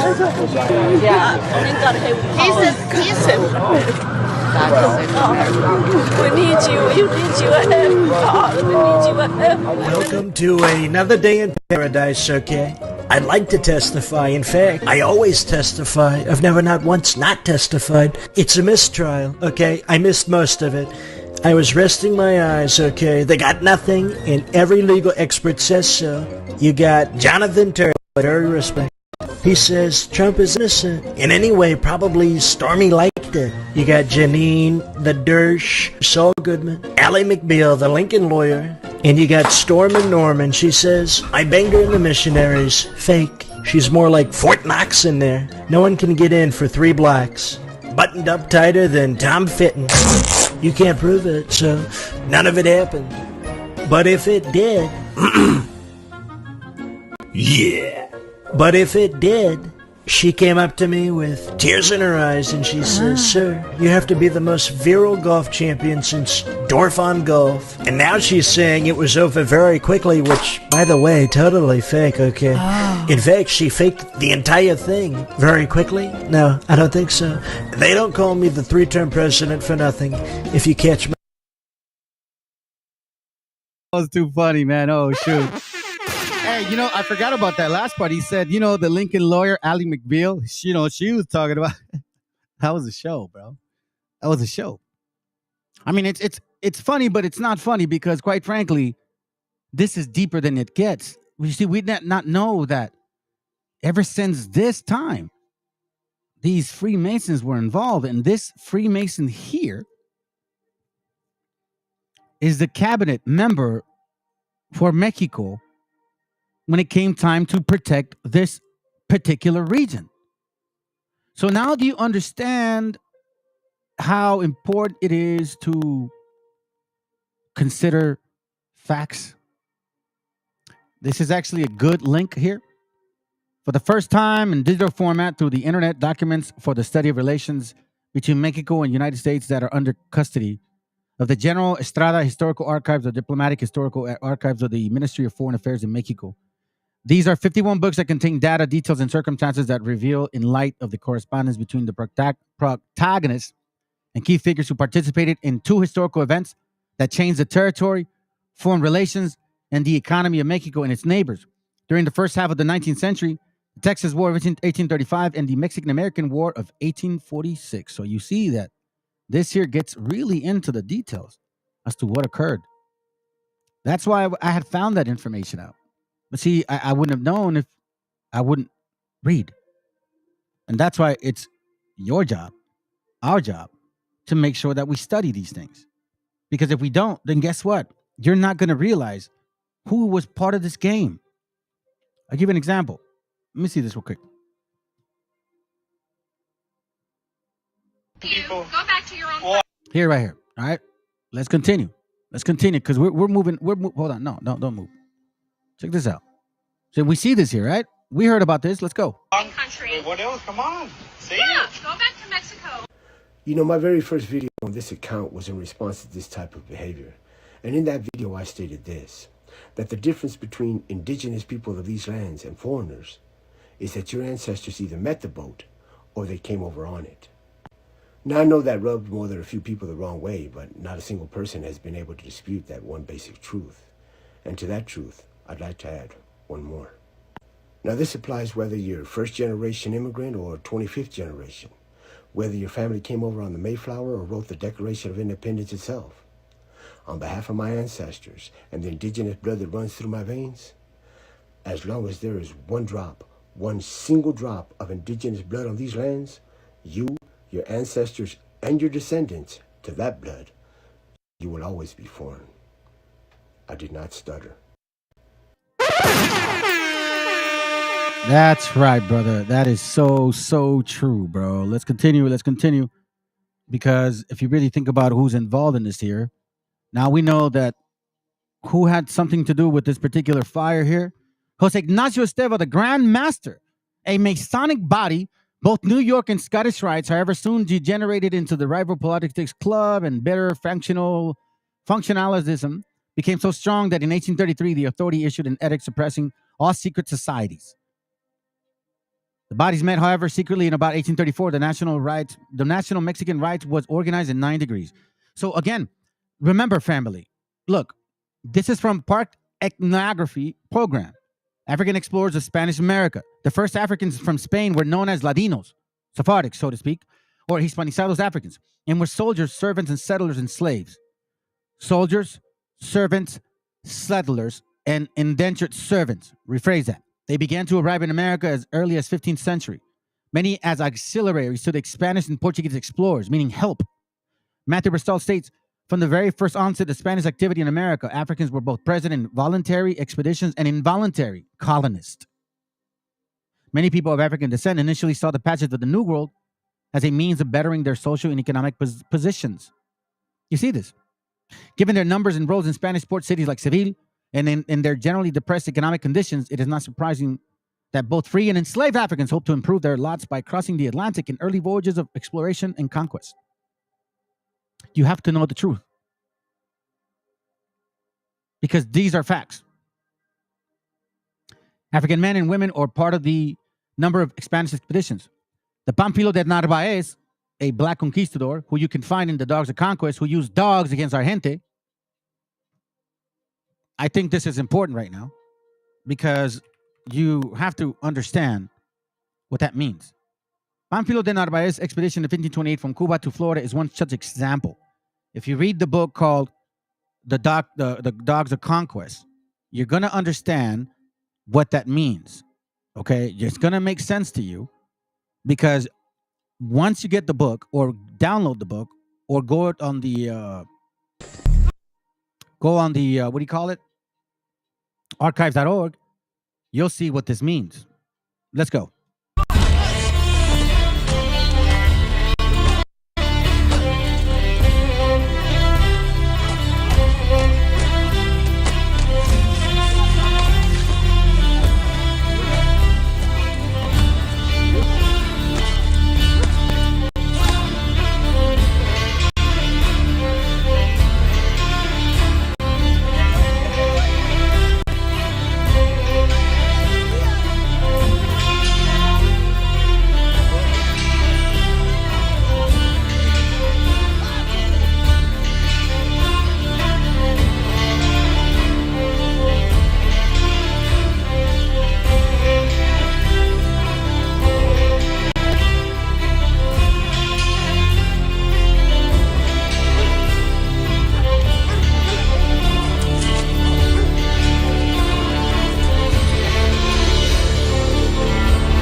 that sink in.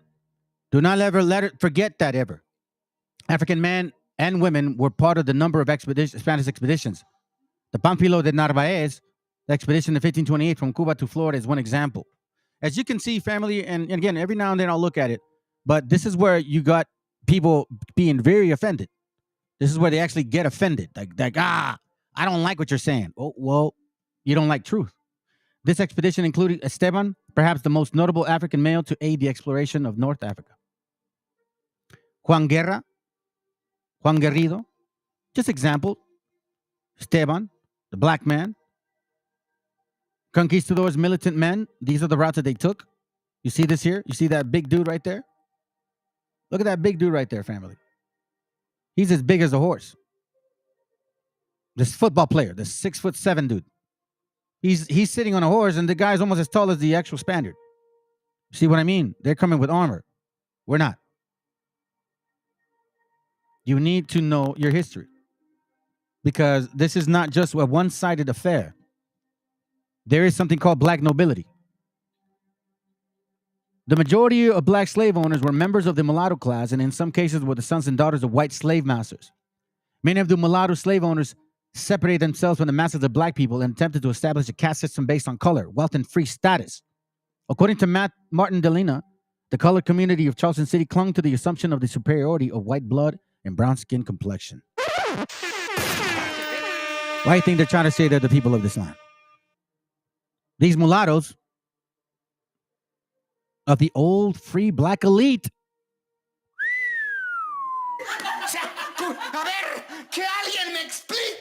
The Natterton Church with dark-skinned blacks of Charleston City.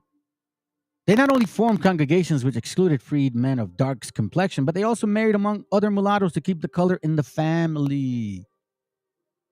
Large number of free blacks owned black slaves and large number of free blacks owned black slaves in numbers disproportionate to their representation in society. According to the federal census, which I showed you the book, free blacks own more than 10,000 slaves in Louisiana. Hold on, let me say that again. Maryland, South Carolina, and Virginia. The majority of black slave owners lived in Louisiana, planted sugar canes. You still believe you're from this land? Or you still believe you're the people of the book? No. Stop the cap. Because we know now how they took nations, like Psalms 83 said, to take over this land. And now we see that even in this, this masonry thing has a very deep root. This is the reason why some of you guys don't understand what these books are saying. This is a Harold Wallace Rosenthal interview. Look what he says. Okay? Check this out. I'm going to read a few things and then I'm going to read a statement. This book, it contains the text of most revealing and shocking interviews of a Jew by the name of Harold Rosenthal, which was conducted in 1976 by a concerned patriot, a Walter White. And Rosenthal, an influential Jew, learned the Jewish ways, involved the working of the government in Washington, D.C., explained the Jewish involvement and cause of major problems we face today. He says, Rosenthal, in exposing certain aspects of inner invisible world of Jewry, revealed the modes and tactics Jews use as in destroying Christian civilization and covertly attaining control of our lives and government. That's what that other guy was saying. That is a so-called Jewish person. That scientist that says they're going to control the minds. And this is what I'm saying, family. When you start listening to this esoteric teachings, you're opening your spirit to be governed by those particular things. The result has been hidden tyranny upon us, like the tyranny waged against the saints by the red beast system of revelation referred to the mystery Babylon. Let me read this real quick. This is interesting. Luke 16:8 says, "For the children of this world are in their generation wiser than the children of light," which we see. Why do you think those guys are trying to come up with computer systems that can manipulate your thought process? You see, it's interesting. Watch what this says. In a highly confidential interview with a Jewish administrative assistant, one of his nation's ranking senators, he said, "It is a marvel that the American people do not rise up and drive every Jew out of this country." The Jew, Mr. Harold Wallace Rosenthal, made this statement after admitting Jewish dominance in all significant national governments. He said, "We Jews continue to be amazed with the ease by which Christian Americans have fallen into our hands. While the naive Americans wait for Khrushchev to bury them, some Russian, we have taught them to submit to our every demand. Ask how a nation could be captured without knowing it. Rosenthal attributed this victory to absolute control of the media. He boasted of Jewish control over all news. Any newspaper which refused to acquiesce to control the news was brought to its knees by withdrawing advertisement, meaning through money." You see this here. You see this here. It's an interesting thing. He says, and I quote, "The hidden tyranny. Most Jews do not like to admit it, but our God is Lucifer."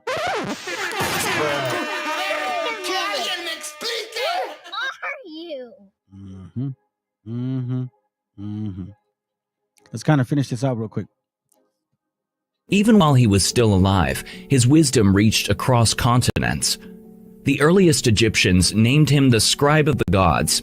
He was deified by the Greeks as the god of wisdom. The ancient Romans named him Mercury.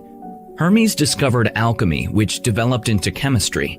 He created the concept of astrology, which became astronomy. For his wisdom, he is known as the Master of Masters. The Kabbalion is premised on the theory that there is an intelligent, thinking substance that pervades all space and time. Even while That's the thinking that I'm talking about, family. You see, this is the teachings that are going on right now through Buddhists and yoga and all these self-healing, meditation, frequency sounds. You know, like the dude 432 drop, hey, yahoo, or whatever the fuck is, whatever he says. We're seeing this teaching. And you see, when you open yourself up to this type of teaching, now I understand why that scientist said, there's no God. We can control you now. Because if you are not saturated with the word, what are you going to be saturated and controlled by? If your spirit is independent from your brain, imagine how, like I said, your brain is like a computer. You can be manipulated, which is why you have to guard it. This helmet of salvation. It's not a joke. This is serious stuff. Listen to this again. While he was still alive, his wisdom reached across continents. The earliest Egyptians named him the scribe of the gods. He was deified by the Greeks as the god of wisdom. The ancient Romans named him Mercury. Hermes discovered alchemy, which developed into chemistry. He created the concept of astrology, which became astronomy. For his wisdom, he is known as the Master of Masters. The Kabbalion is premised on the theory that there is an intelligent, thinking substance that Master of Masters. I found that so interesting. Remember the class I did on the who Saint Germain is? Remember that? Check this out. 1845, a mysterious man was arrested in London and charged with spying. He called himself the Count of Saint Germain. And for almost 200 years, the Count of Saint Germain was present at every significant political event in the world and always looked the same age. Some say he walked the earth during the time of Christ. Some say he walks the earth still. This is his story. 1845 was a difficult time in England. The Jacobites, propped up by the French monarchy, had seized Edinburgh that summer. England was capturing, imprisoning, and executing spies everywhere. The man who called himself the Count of Saint Germain was arrested in a coffee shop under suspicion of espionage and was taken in for questioning. The Count's captors quickly learned that he was fluent in every European language and other languages from around the world. Still, he wouldn't tell them where he was from or what his name was.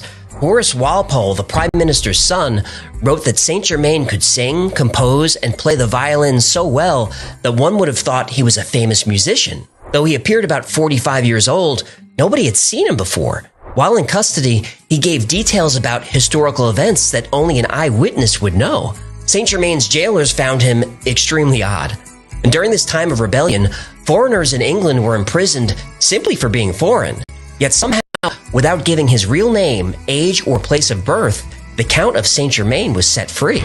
Saint Germain's secret documents, she actually had a copy of a memoir written a few years earlier. And the memoir didn't contain mystical knowledge, just biographical information and stories about a charming man who is good at talking people's ears off. Eventually, Blavatsky was exposed as a fraud by a whistleblower in her movement. But plenty of occultists were fans of the Count. Look, maybe Guy Ballard really did meet Saint Germain on Mount Shasta. I don't know, I wasn't there. But I do know that Ballard plagiarized a lot of his material from science fiction books and was found guilty of fraud, so you be the judge. So what do we know? Yeah, so check this out, family. I found this very interesting because yes, you're right. You're right regarding the Canaanite god. I'm gonna show you this real quick. Excuse me. Here it goes right here. Hold on. Here it goes right here. So we know of this here. We know of that, right? We know of that right there. Regarding the Canaanites, the Pharaoh, the king of Babylon, Judea, Roman, Vatican, Templar, Khazars, Switzerland, Masons, Illuminati, Jesuits, USA. So this is basically considered the Sephiroth, and this is where they get the teachings of thought. I'm telling you, family, it's all Talmudic, Kabbalist, Torah build up, very wicked as hell. Now, you know, I find it so interesting because it looks like this. Check this out. Remember he mentioned alchemy, right? The god of Thoth. Okay. Well, that's why y'all need to be careful. These people that supposedly they believe in Kemet. Okay, sounds good. Yeah, you're right. This is wicked as hell. That's why you got to be mindful. You see the Sephiroth right there? I'm telling you. Check this out. I'm telling you right now. Check this out. See, this is distinction. These are paths of so-called wisdom that they want you to understand. You see this here? The concept of man, and now we see this here. Boom, boom. Look at that. Let me save this. Hold on a second.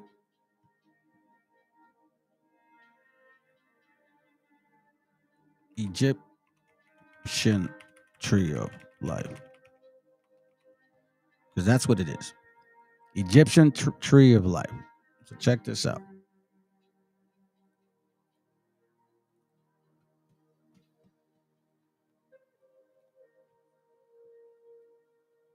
Look at this right here.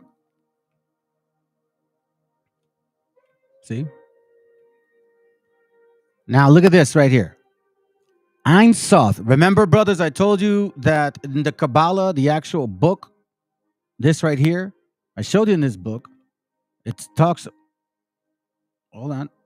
Oh, okay, you're getting a little intense for this, huh? You're getting a little intense for this. The background went blank. Give me a second. Let me fix this. Hold on. Here it goes.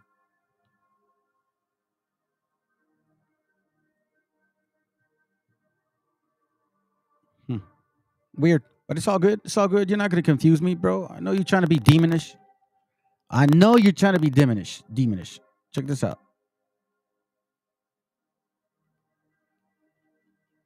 It goes right there. I showed you guys this before. You know, here it goes right here. You see this? That is the Sephiroth. Okay? And it stands for Ein Sof. Okay? So you can actually see it right here. If you go to the, because it's alphabetically. Let's see, A, B, C, D, E, F, G, H, I, A, B, C, D, E. Where are you? H, I. Here it goes. Ein Sof. This does cover on. It's probably going to try to hide from me. Nah, I'll find it. Check it.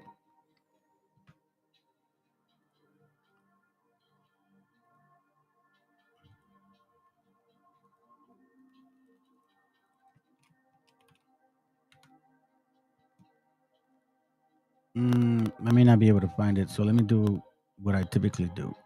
I'm just going to go here. Stick to the point, because I cannot. Here it goes right here. Okay, so we see that this is the Kabbalah. This is where the origin of Kabbalah. We just checked it out right now. You see, Ein Sof. That's what they call this name. The Tetragrammaton is what they call it, okay? Here goes, I think it's up here. Oh, there it goes. You see this? The Supreme Being says the Kabbalist is an absolute and inscrutable unity, having nothing without him and everything within him. He is called Ein Sof, the infinite one. Ein Sof, limitless, the crown, light. Check this out. Archdevil, Satan, Kether, God, name, enlighten. I'll be like the Most High. I will ascend myself as the stars. The 12th path, the magician, the intelligence of transparency, which means what? If you believe in this stuff, if this is engraved in you and you think you are your own, and you really believe in that particular type of spirit, guess what, man? You're going to be manipulated.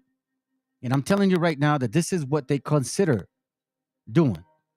And now I understand why we're dealing with principalities, powers, rulers of darkness, people in government.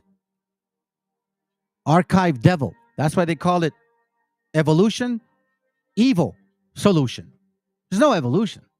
The Lord of the house of God. Look at this. Anubis. What are you talking about? Look at this. Malkuth. Nahima. You see? You see this right here? Demon. Now, how similar is this to this?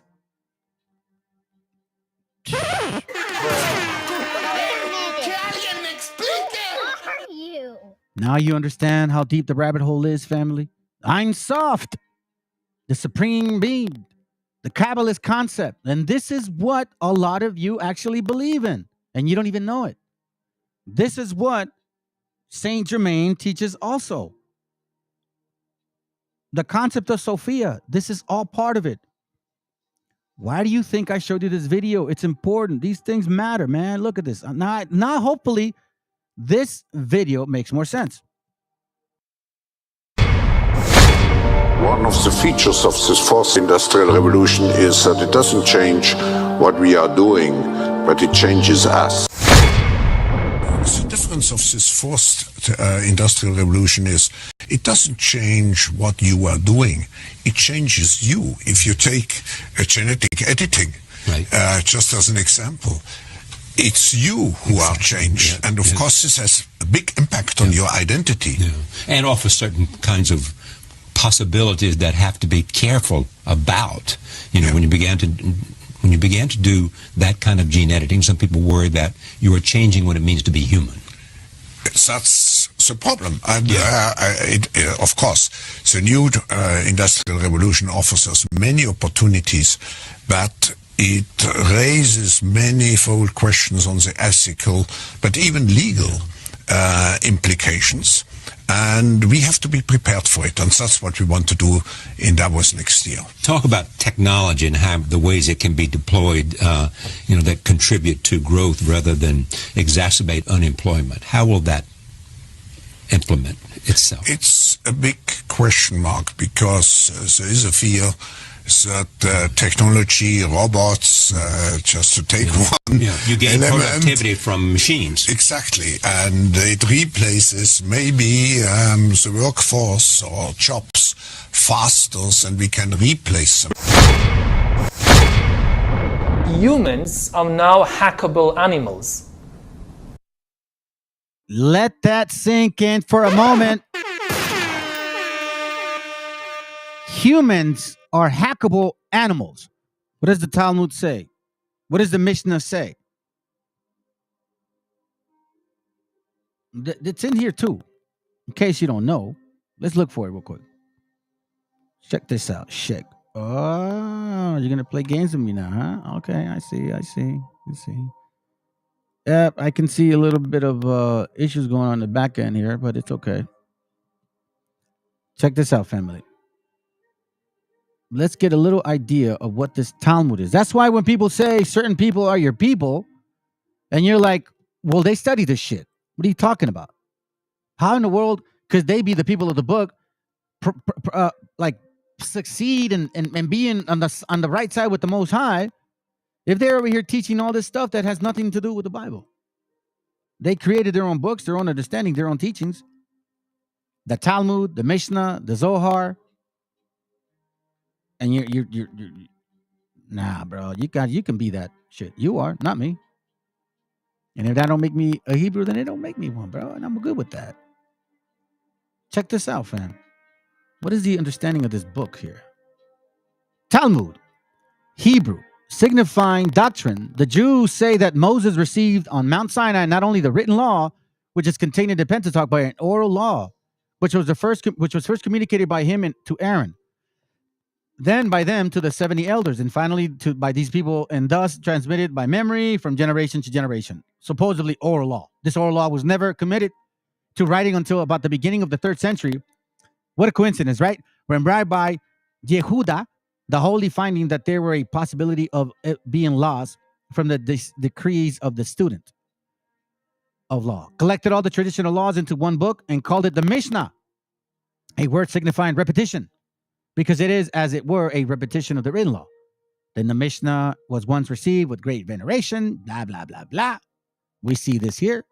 The Talmud, right, was not written from the get-go. This, what I believe, and at least from my understanding or findings, is that this is the Babylonian teachings of Zoroastrianism. That's where it comes from, family. That's what I'm noticing regarding how they're dividing the actual explanations. They all base it on mathematics. They think that they're going to understand the Most High based on mathematics, which is based human intellect. We understand this, that it doesn't work that way. Let's continue. Remember, you're the animals. Now hackable animals. The whole idea that humans have, they have this soul or spirit and they have free will and nobody knows what's happening inside me. So whatever I choose, whether in the election or whether in the supermarket, this is my free will. That's over. Free will, that's over. That's over. Over. Today, we have the technology to hack human beings on a massive scale. Yeah, everything is being digitalized. Everything is being monitored. In this time of crisis, you have to follow science. It's often said that you should never allow a good crisis to go to waste, because a crisis is an opportunity to also do good reforms that in normal times people will never agree to. But in a crisis, you see, we have no chance. So let's do it. Vaccine won't help us go to the test, of course. The vaccine will help us, of course. It will make things, more manageable. Surveillance. People could look back in 100 years and identify the coronavirus epidemic as the moment when a new regime of surveillance took over, especially surveillance under the skin, which I think is maybe the most important development of the 21st century, is this ability to hack human beings, to go under the skin, collect biometric data, analyze it, and understand people better than they understand themselves. This, I believe, is maybe the most important event of the 21st century. So does the data about my DNA, my brain, my body, my life... Now, what the question is this: why does he have that picture in the back? I'm asking that question. I'm going to read this in the meantime. Humans are hackable animals. That's why they refer to herd immunization during that jab distribution, thus calling us the sheeps. Farm animals equals pharma animals. Pharma.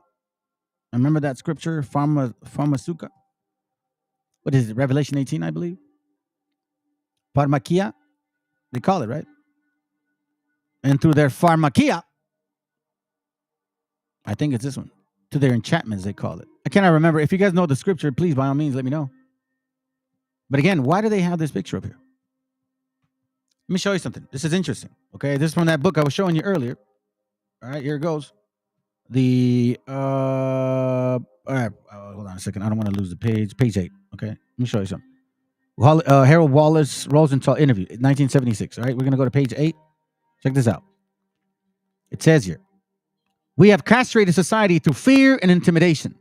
Its manhood exists only in combination with a feminine outward appearance. Isn't that what they're doing now?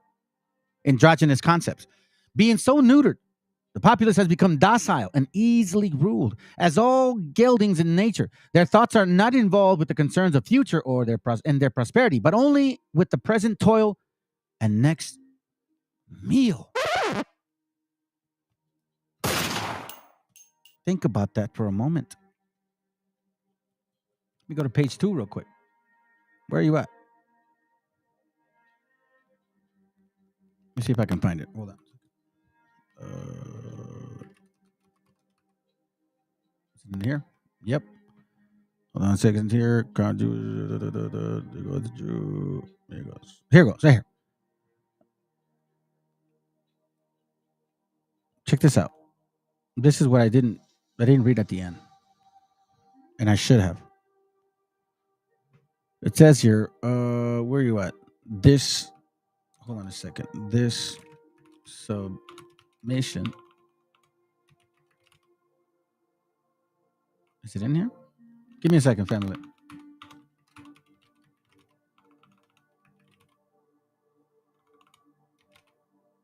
Not in here. Okay, maybe it's on this page. Is it different? Oh, yeah, it is. Okay, page 2. Check this out. So let me go into the... Where is it at? Give me a second. Let me find it here real quick.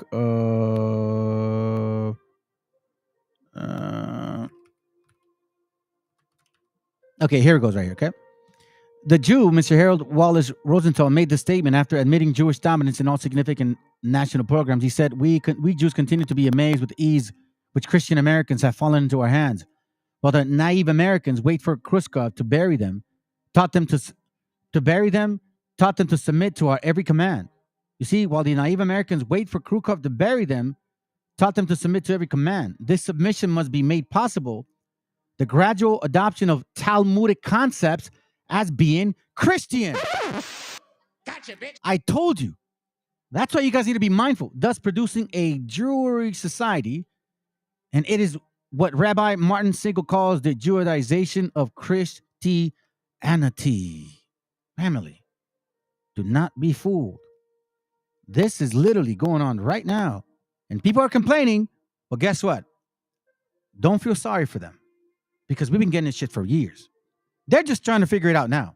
Revelation 18:33. Thank you, sis. Revelation 18:23. And it says, and the light of a candle shall shine no more at all in you. And the voice of the bridegroom and all the bride shall be heard no more at all in you. For your merchants were the great men of the earth. For by your sorceries were all nations deceived. By your sorceries, right? Verse 23. Let me see what it says here. By your, hold on. Move out the way, yo. By your pharmakia. Let's continue. Does it belong to me, or to some corporation, or to the government, or perhaps to the human collective? Now, I'm going to show you something that some of you guys probably would not accept. I know that this person was liked a lot. I did too, like him. But then you gotta do what you gotta do to bring it out, family. ¿Por qué AMLO? You gotta do what you gotta do to bring it out, family. This is about this guy here. Let's go. Dice, viva la fraternidad universal en sus gritos de independencia. ¡Viva la fraternidad universal! ¡Viva la fraternidad universal! ¡Viva la fraternidad universal! ¡Viva la fraternidad universal! ¿A qué se refiere? Mucho se puede especular sobre a quién o quiénes le dedica AMLO ese viva. Incluso hay quienes lo relacionan directamente con sociedades iniciáticas como la masonería. Manuel Jiménez Guzmán, soberano, gran comendador del Supremo Consejo del Rito Escocés Antiguo de México. Y hizo la viva el presidente a la Gran Fraternidad Universal, le tupieron de que era masón. Es masón, se inició la logia, tengo entendido, por la Gran Logia de Tabasco, Restauración. Ok. Yo llevé una excelente relación con el señor presidente López Obrador cuando fui ya por tercera vez diputado local, antes asambleísta, y el jefe de gobierno. Ok. hacemos una reunión masónica Cierto. que no puede negarse, está grabada ahí mismo, en el Salón Juárez del gobierno de la ciudad. Y le entregamos una espada flamígera, que es la espada de la virtud, del poder que castiga o que premia. Okay, now you heard him say la flaming sword, they call it. Bro, it blew my mind when I read that. The flaming sword, they call it. Give me a second.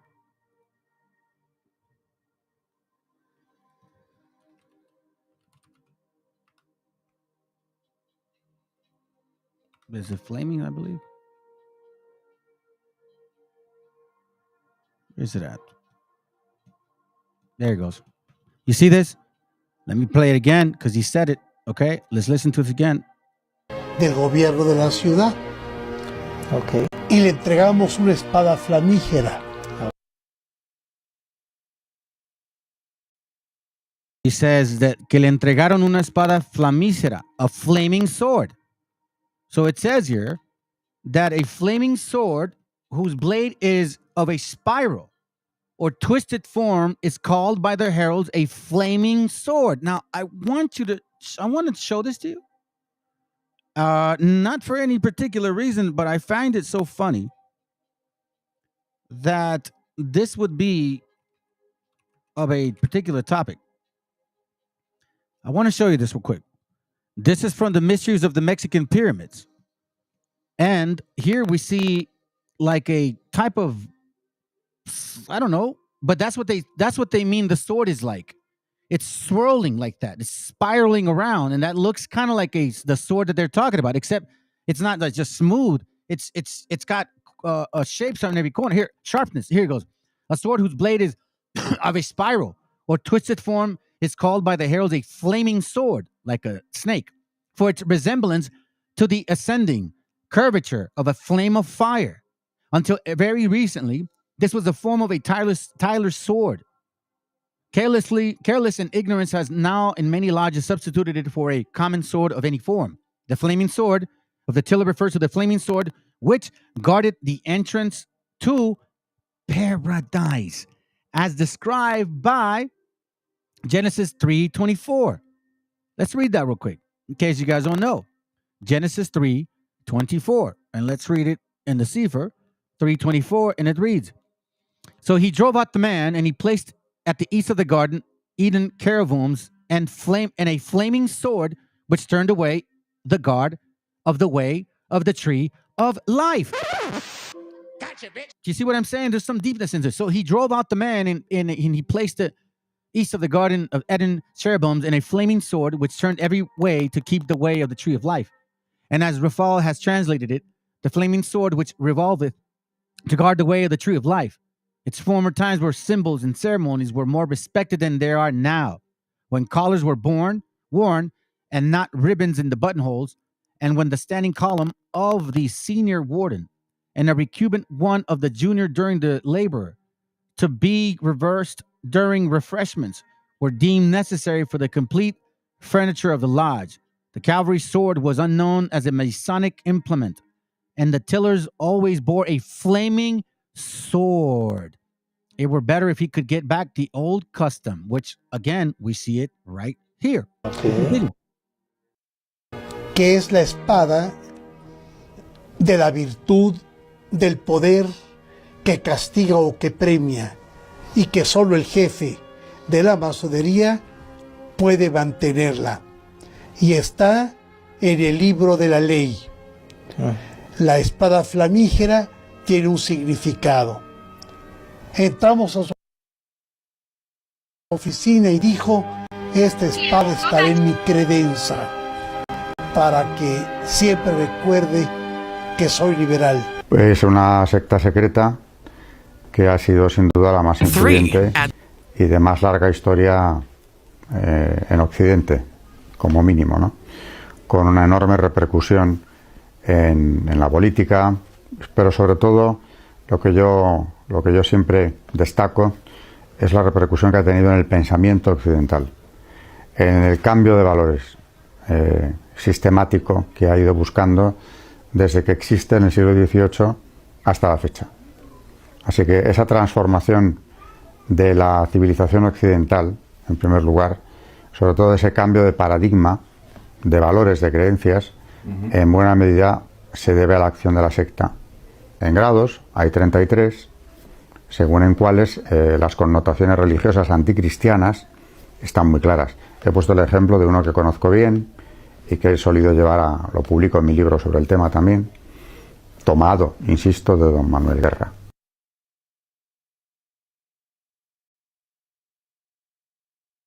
See this family? It's not a joke. It's difficult to know and find things like these that cause us to really reflect on how far this goes. How deep is this rabbit hole? You know what I'm saying? Like how deep is it really? Like where are we going with this stuff, man? It's pretty amazing that we're getting to this particular part of this life of ours. And there's some history to this stuff. You know what I'm saying? Check this out. Brother VTC showed it real quick. Let's go. There's been estimates today by some researchers who have studied that we've lost 90+% of everything ancient in terms of writings and artifacts and describing their story from that region. They literally stole or burned everything. Do you know where they are? They still exist. Where? The Vatican. How do we know that? Because there have been whistleblowers that have talked about what's down there. I'm not going to name any names. Let's just say the library has an entire collection of Maya, Aztec, Egyptian, as well as ancient Sumerian tablets. When archaeologists and researchers look into when they conquered that region and then when they brought everything back, they discussed how it went back to Spain first. How do we know that it ended up at the Vatican? Because the Vatican was the head of the Catholic Church. The Vatican is the powerhouse behind why they went and conquered the Americas. Because in the Maya and the Aztec, there's been estimates today by some researchers who have studied that we've lost 90+% of. See this, fam? It's pretty crazy. What to believe, right? What to believe? Well, you know, it's in your hands. It's technically in your hands at this point to try to understand, man, what your history is about. Some of us come with some kind of message, and a lot of times we don't really know what the message is. You know, those are just facts. Sometimes we just don't know. Sometimes it's just kind of confusing, even for someone like myself that may see things in a certain way, man. And it's like, even then, it's somewhat confusing. So, you know, I'm going to end it with a song with a couple messages, songs with messages. Okay, you guys know how I roll. And then that's it. Hopefully it was edifying, man. I hope it was literally edifying, at least giving us an understanding regarding research and how things will become available for you. But you cannot, all of a sudden, if you see something that you don't like, you know, don't do that. We have no choice but to keep going forward. Absolutely no choice. So, with that being said, family, hope you guys have a good night. Hope it was. I hope you guys appreciate what I showed y'all. And please, by all means, please share, like. If you're new to this channel, subscribe. I would like for you guys to share with your family, if anything. Everything that I show you guys, please confirm it. And again, this is an actual journey. It doesn't end until it ends. All right. So you guys have a good night and appreciate you guys being here. Shalom, sis. Elisheva, Guaracaya, what's up, bro? Julio. Hey, man. Elise, that's my daughter's name, Ellie. It's a pretty name. Thank you. VTC, what up, bro? Quam, Ben, what up, bro? And then Tlake next Kimiti, I believe. Okay. And anybody else that I miss. Jeremias, buenos días. You too, brother. Have a good night, man.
Quiero pensar,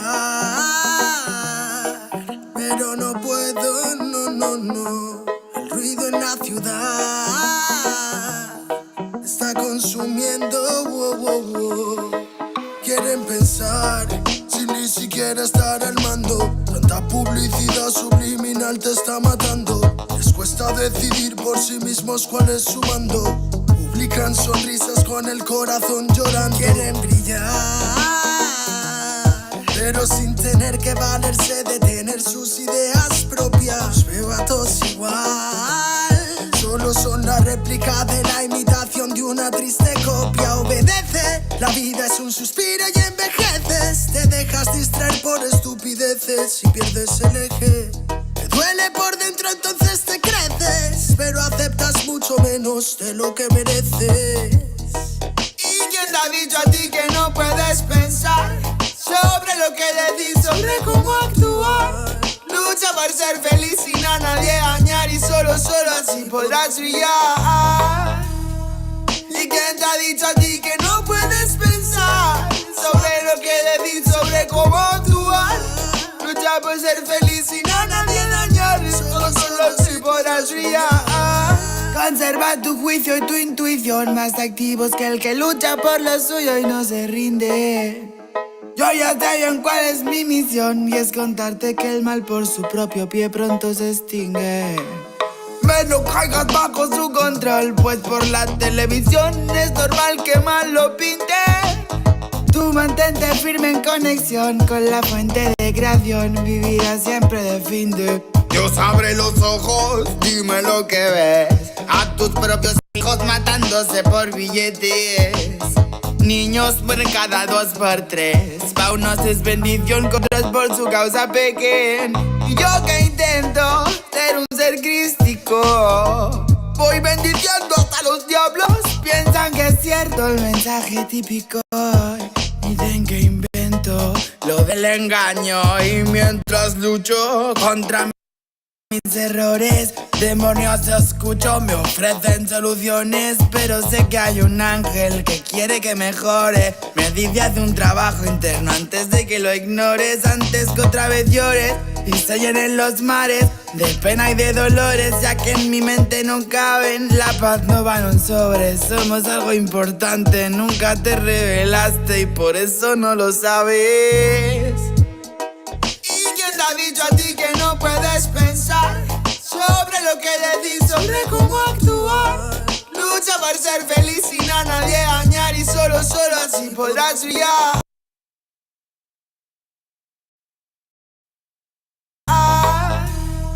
¿Y quién te ha dicho a ti que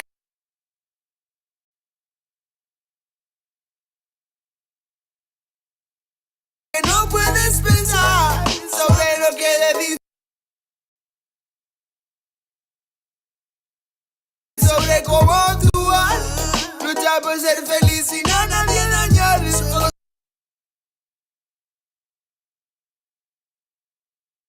así podrás brillar. Me desperté tan cansado, me sentía mal herido de todo lo que he pasado. No me quita lo aprendido, por dentro me he perdonado, pero casi no me olvido.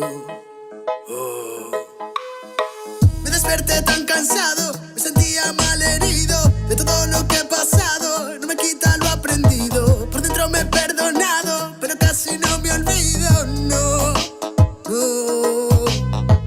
Todos repiten lo que dice el referente. Discursos vacíos lejos de ser coherentes. De lo que no sabes será mejor que no inventes. Investigues y no te dejes lavar la mente.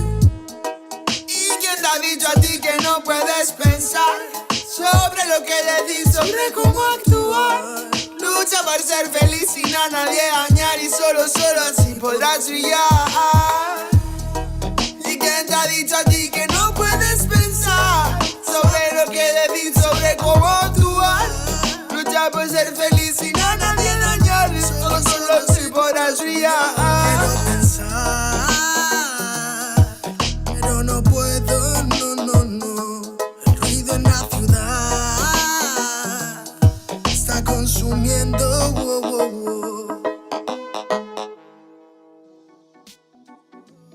Se ve tan lado, los fantasmas del pasado no se detendrán hasta verte derrumbado. Peores lo hemos pasado. Andaba a golpes con la tristeza. Me aportó riqueza, me otorgó sabiduría, pues.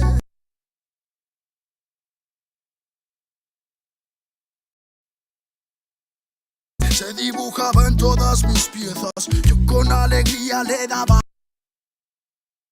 color después. La aguja sigue girando. Tiempo parece se burlar de mí. Dijo que sanaría esperando, pero creo que la espina aún sigue ahí. Con los dedos no voy palpando. Cierro los puños, escapa de aquí. Agonizando, no me espera el tiempo, no voy a esperar por ti.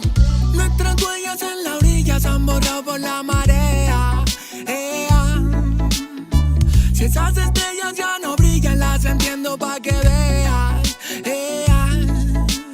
Sea donde sea, bajo la tormenta o dentro de la odisea, donde arañas cubren el cielo de tela, los aviones nadan y los barcos vuelan.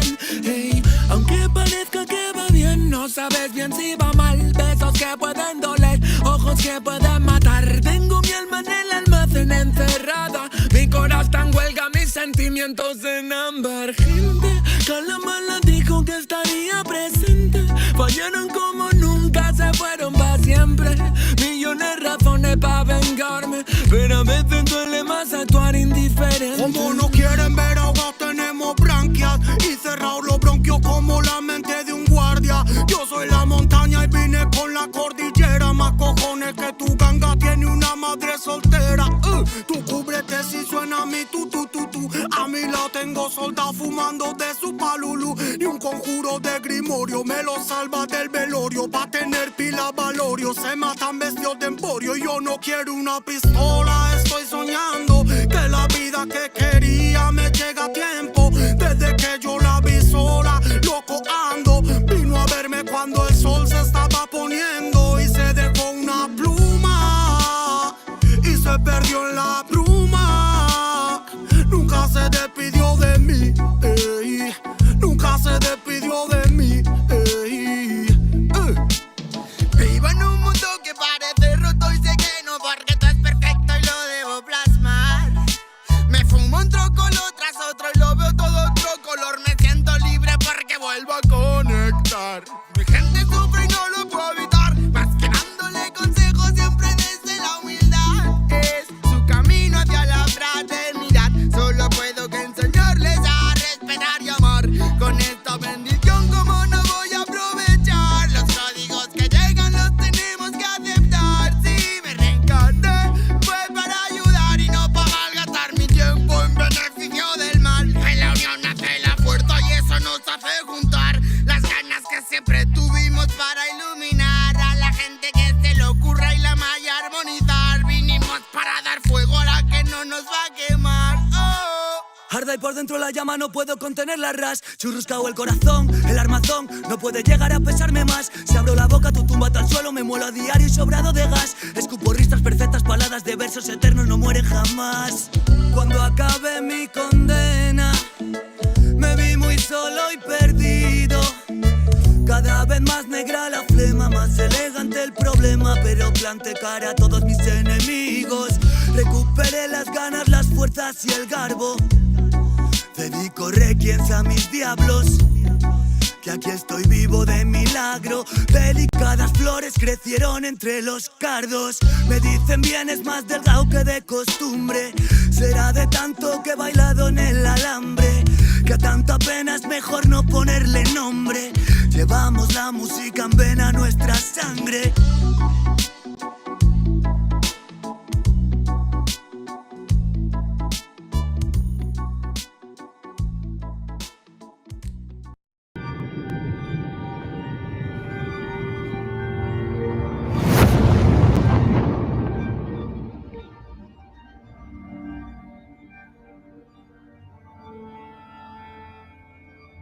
y Cal. Hijo, abre los ojos.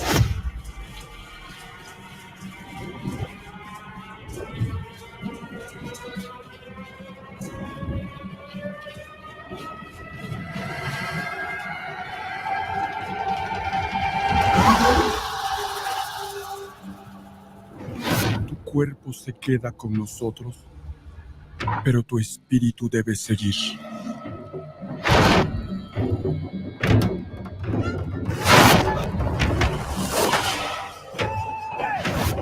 Busca la luz. Aléjate de las sombras. Deja que nuestro dolor sea tu fuerza. Desde aquí iluminamos tu camino.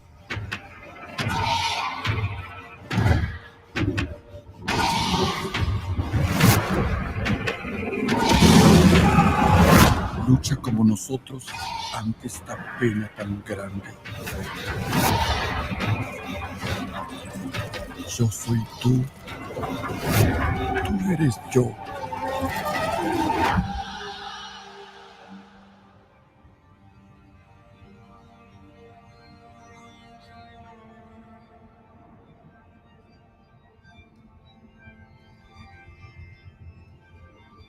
La muerte que hoy nos separa, mañana volverá a unirnos.